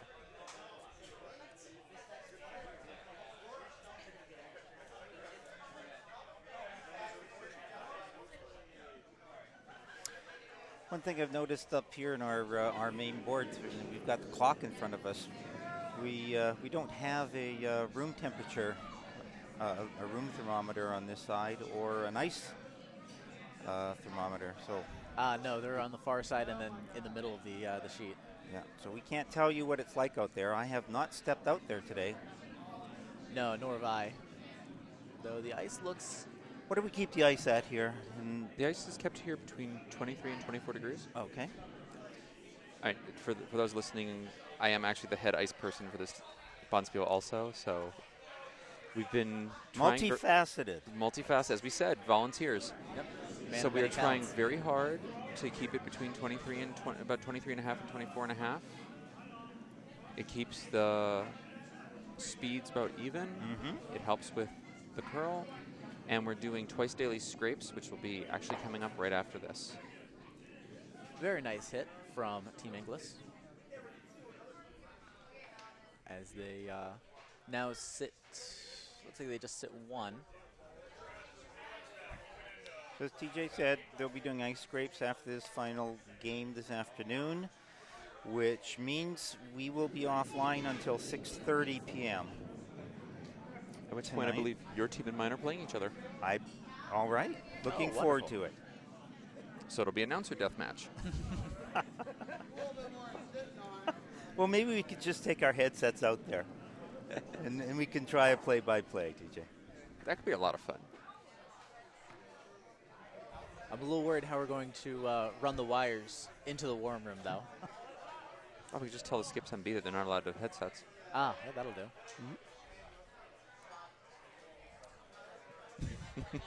Get you guys mic'd up and have you just yelling out the commentary as you go. Team Inglis with their next stone. I believe this is the fourth stone at the end for them. And they're sweeping it pretty heavy. That one is moving to the outside. Oh, goodness, yes.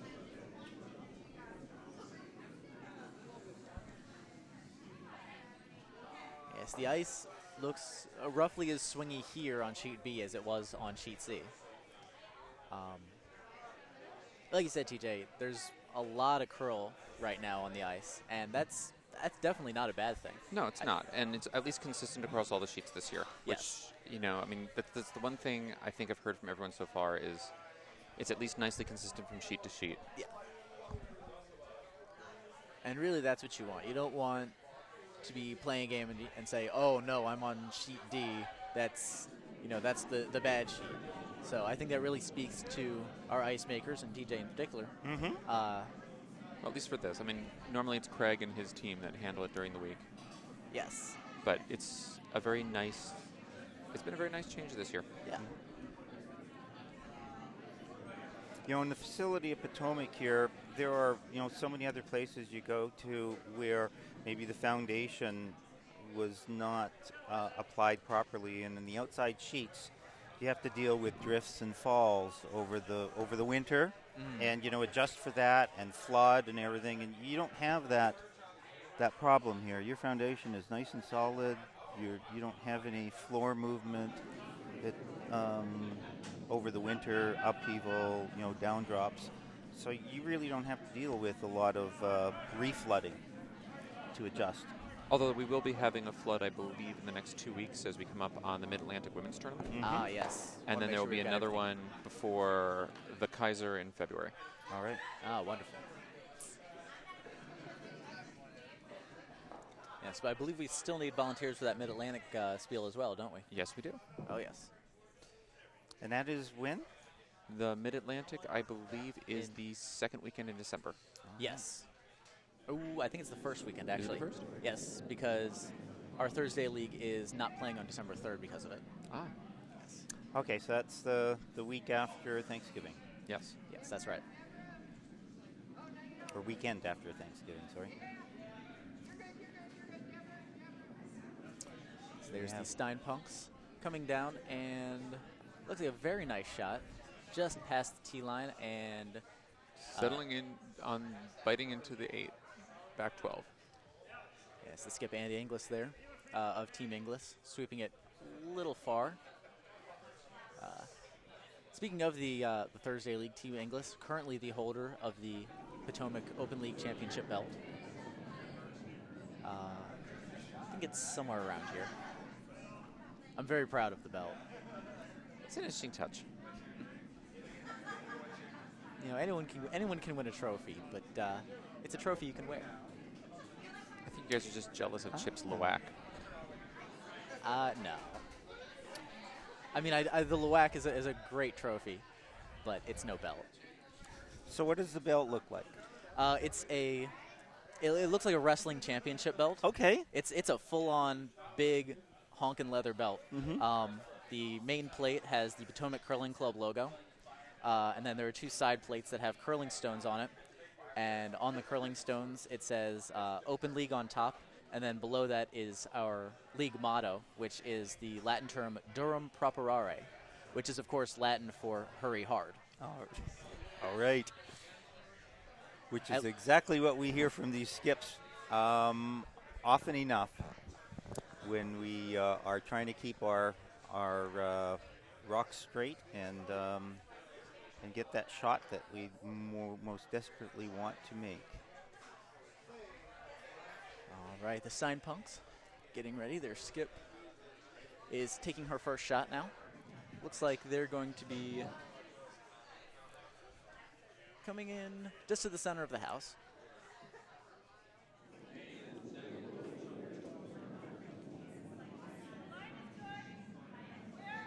They like the line. And they're not sweeping, so they must like the weight as well. Now they're starting to play the curl.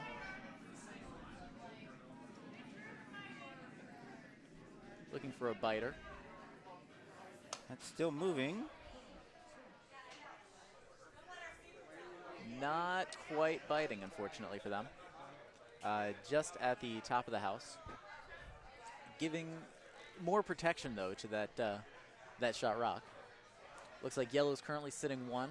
Red has at least one stone in the house, biting the top 12. And I can't quite tell from this angle if the red stone in the back is also biting. Yeah, that's a tough one. Because unfortunately, that's exactly where Team Inglis's vice is setting up. Looks like the skip Andy Inglis right now trying to draw around, come into the 4-foot.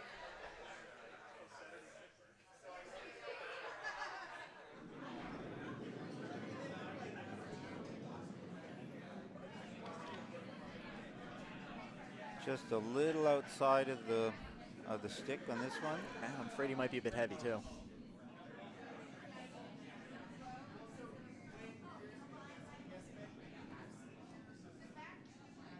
slowing up, but I'm not sure it's slowing up enough. Oh, yes. Yeah, it did. Wow. Wow, Good that thing hit it pretty brakes hard. on it. Mm-hmm. That's a nice shot, but unfortunately it's pretty well exposed, leaving the Stein Punks a decent shot. This is not quite the hammer, but this is the Stein Punks' last shot for the end.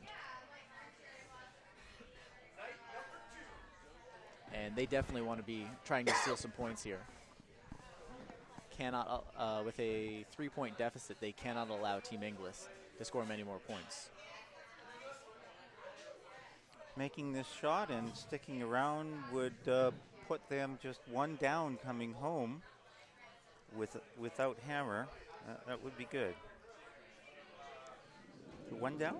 Or Yes, would they'd be one down if they were able to steal 2. Oh, calling the sweepers on quickly.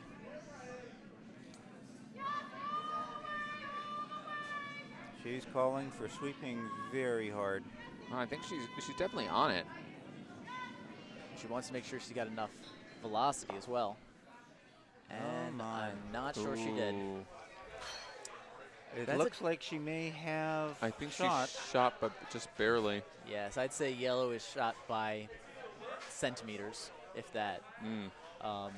But red definitely second shot, and there is a window available for Team Inglis to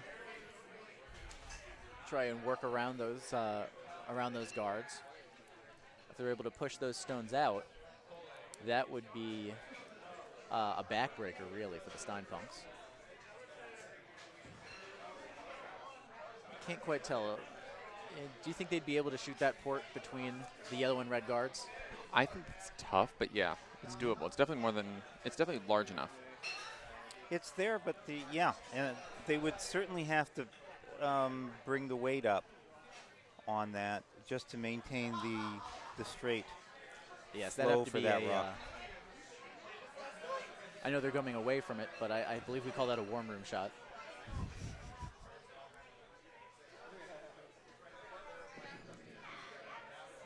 Instead, it looks like they're going to be playing a draw, looking to maybe just nudge it back if that's the weight, or otherwise come to the 4 and take their 1. Going into the 8th end with 3 points, even without the hammer, is still a pretty good place to sit. So at this release, we're looking at either team could take a point here.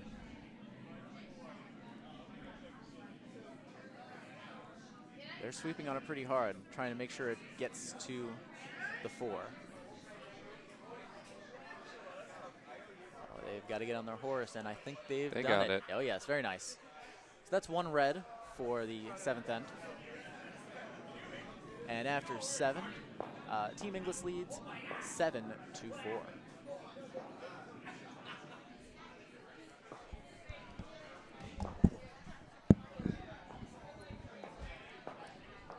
And we now pause for station identification.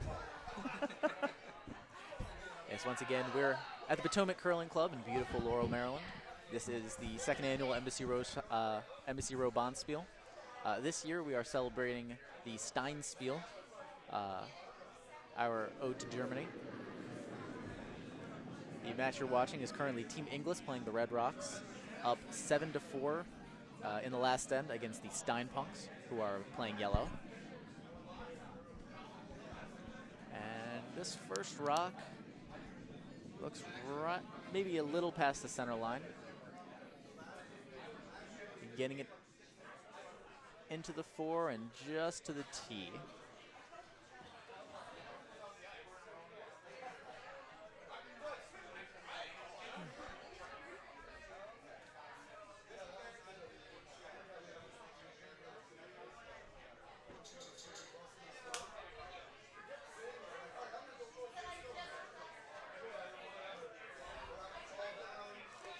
Now down 3 points, but having the hammer. Looks like the Stein Punks are looking to come down to it, I think. No, they're calling calling for for a the hit? guard on the right-hand side, about a 4-5. But Didn't that come over as much as they expected it to. No, not at all. Especially for that amount of weight. And it looks like it's just going to bite the 12.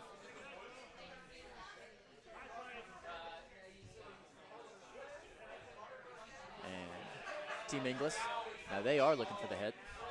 Which we'd expect in this situation. Certainly. With up 3 points in the last 10, you want to keep the house as clean as possible. Ooh, he's coming out a bit narrow, so they've got the sweepers on it quickly.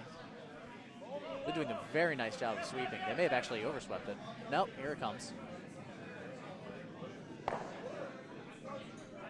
Very nice job. Wanted to make sure that they caught it on the inside to ensure they didn't accidentally jam on their shot rock.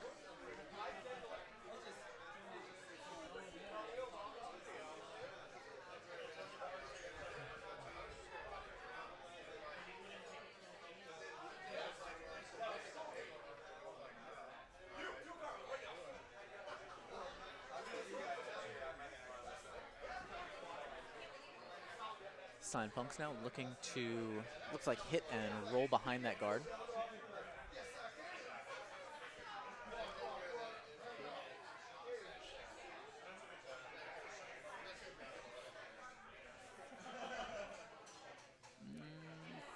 Perhaps changing the shot now.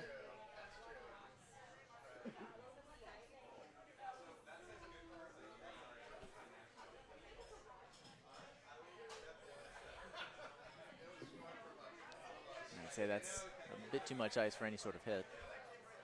Maybe a heavy draw.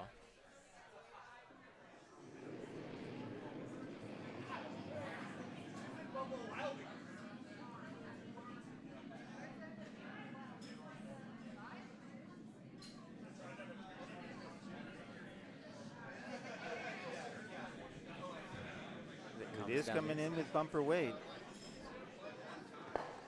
And just ticks the red, pushes it back to the back 12. Yellow now sitting shot, but unfortunately it is pretty well exposed, and Team Inglis wasting no time in calling for the takeout. Again, they'll want to hit this. This time they'll want to hit it on the outside, again ensuring that they don't accidentally jam on their own rock.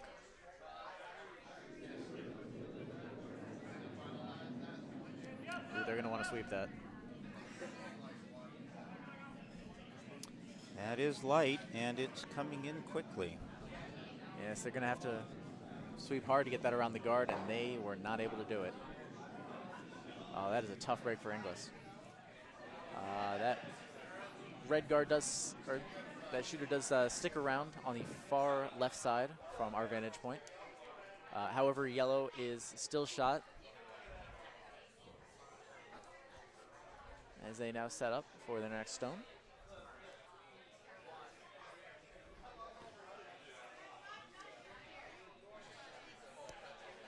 Looking to sit right on that second shot redstone in the back 12.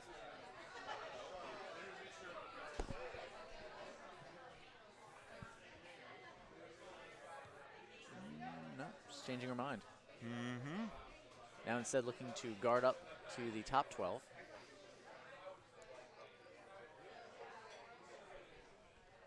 Oh, they should maybe be thinking about it again.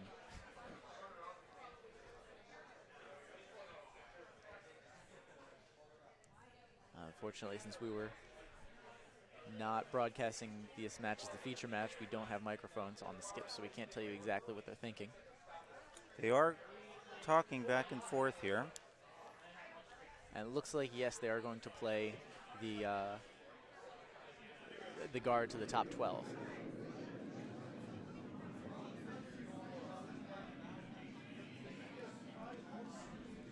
Perhaps looking to just outcount that second rock. I think if they... That looks very light. Yes, yes. I think they were hoping for a biter into the 8, but at this point they'll be lucky if they bite into the 12. And it lost its handle as well. Oh, yeah, I'm afraid it did. Reversed a little bit.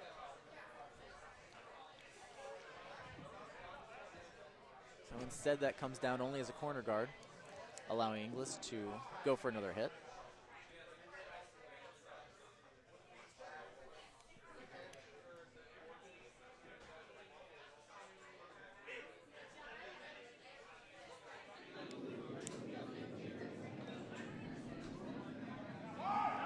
Oh, yes, they've got to get on that quickly. If they're not careful, it's going to move right past that yellow. They're holding it nicely, though. But unfortunately, it looks like it's going to jam.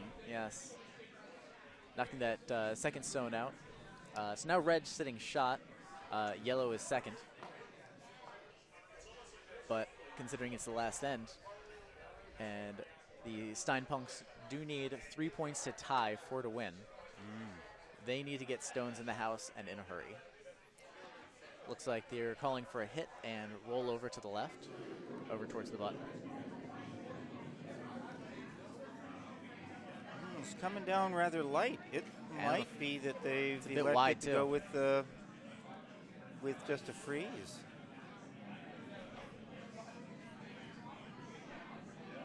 I think with that sweep, they just might get it, too. It is coming in just nicely. Oh, yes. A foot, probably less of separation from my vantage point.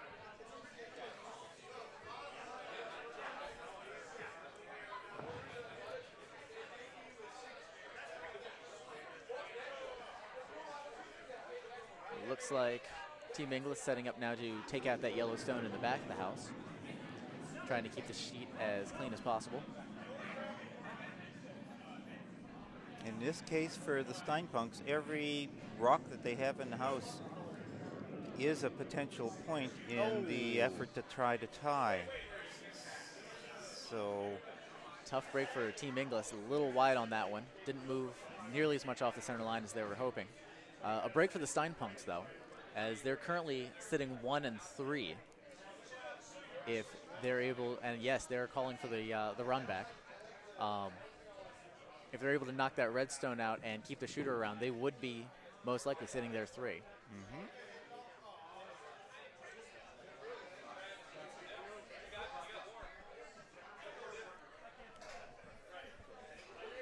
it offers up very good possibilities here with an angled hit like this, and a knockout that they could split their rocks wide enough apart that will make it almost impossible to take any more than just one rock out for any given shot. So at that point, they can possibly hold ground and grab a tie. And if that happens, I believe we would go to an extra end.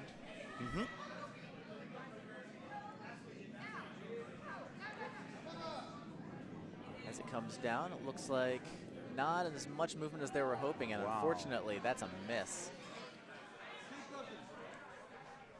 So wasted opportunity there, and Inglis gets another shot.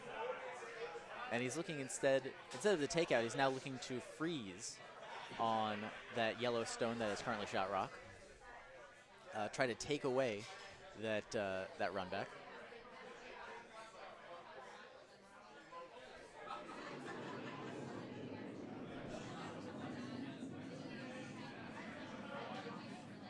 We'll have to move a fair bit, and it's already starting its journey. They're on this pretty hard, and Andy Inglis getting ready, and now he comes out and joins the fun. It's not quite what they were hoping for, but they will get it pretty close.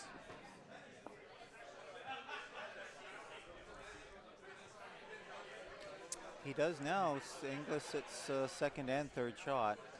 Makes life complicated for trying to get 3 for the tie. Certainly, because now to get those out, I think you'd have to come down with a fair amount of weight to try to double those out. And if you do, chances are pretty good you're going to spill out the shooter.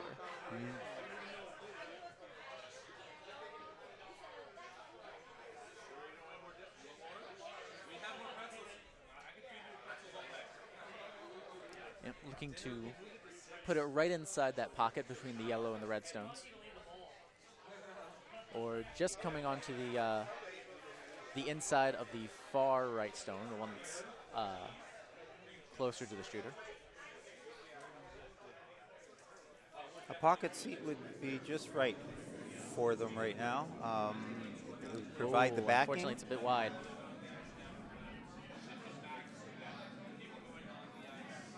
Skip does not look happy with that. Now, they did throw the right weight. for this, and hopefully they are able to at least achieve a draw out of this.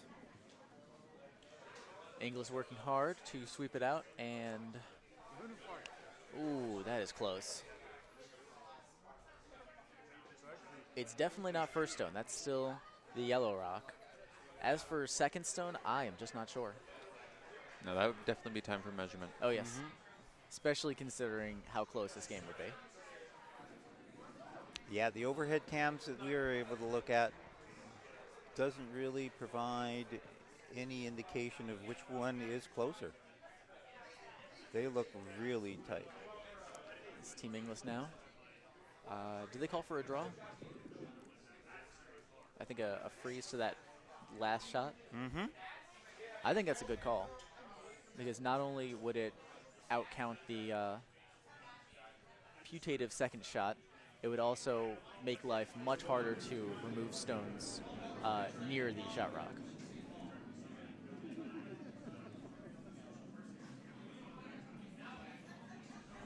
I think you might be coming in a bit light, though.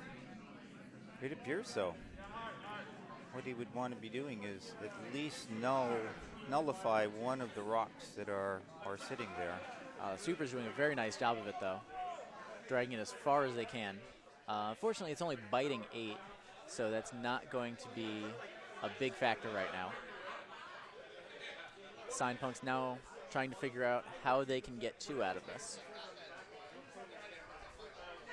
It definitely does, however, take away the whole earlier idea of let's try to nestle something in there and have 2 sit in there that can't be removed so easily. That's very true. It also removes the any idea of slamming into everything and hoping all the reds go away. If they tried to remove the red stone that was just hit, they might accidentally jam on their yellow. If they hit it from the outside, though, they should be all right on that in that respect. They do, yeah, they do have an opportunity to come in from the outside and hit that red stone yet on the inside. Roll towards the 4-foot. You're starting to look at some very interesting and very tough shots, though. Now, remembering here that this is the last end, and they have 3 points that they're trying to pull out of this situation. So you start looking at a broad range of possibilities when you're looking at this time of the game.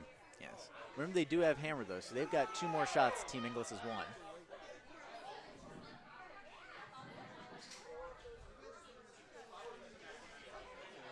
Looks like they are going to go after the red rocks that are very possibly second shot.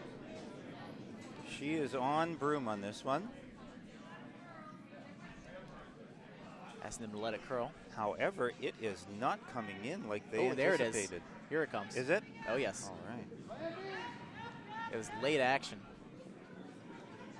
Didn't come at it with a lot of weight, and just knocking that shot rock even closer to shot. But it doesn't resolve the question about which is second. No, but it also gets that yellow out from the 2 red rocks. And has good shielding behind it, yeah. Yes, making it a lot easier for the hammer if Inglis doesn't guard that particular shot to try to go after both of those. So Inglis has potentially 2 here that he's looking at. And we don't have the measurement, and we won't be able to do that unless those rocks remain until the end of this end. Yes. Now, I think there's an opportunity for a double here. You could run that that front red up, the one that's closest to the center line, and running it back into the yellows could create enough anarchy to get those out. And remember, yellow does need 3 points, so if you're able to get those 2 out, that very well may be ball game.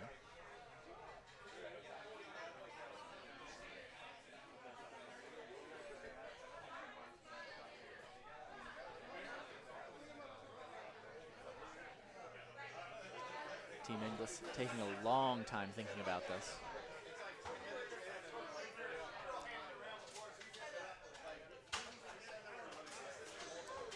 Yeah, they're thinking about that that double tap. Mm. And that's another advantage of untimed games. You can spend the time that you need to discuss your options and then work through your best possible process forward.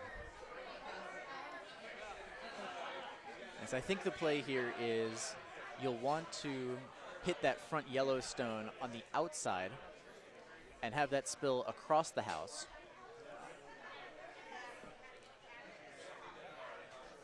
If you hit it on the inside and push it, try to force it through that that very narrow hole, it may accidentally jam. So they are looking at the run back on the top red? Makes the most sense. It's the safest call, and it's the right call. Yes. I mean, trying to think of just any other idea that'd be out there. Yeah. Maybe a draw and try to nestle it in between the two yellows, but I think that's a much tougher shot than the run back. And it invites something. It invites bringing something in and risking that second yellow stone is number 2. Yes.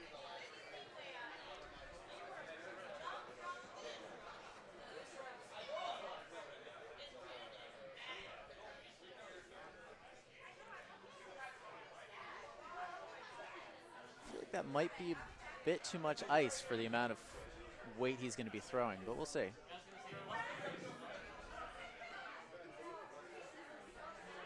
Inglis is a lefty, so he may be planning on throwing this a bit narrower than normal.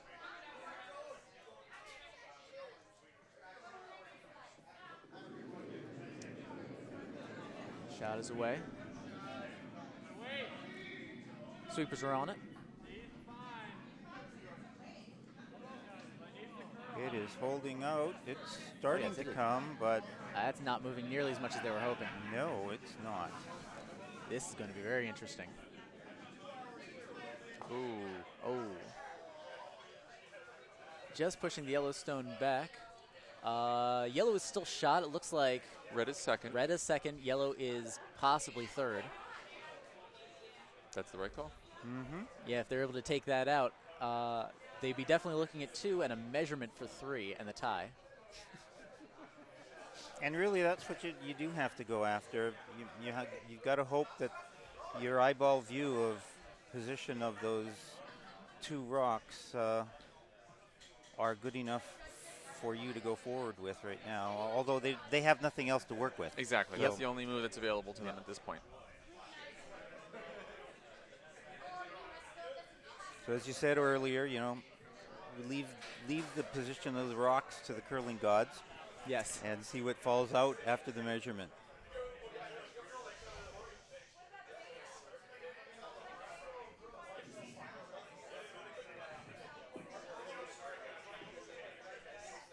And so with the exception of the second end, pretty much every end in this game has been very, very close score-wise.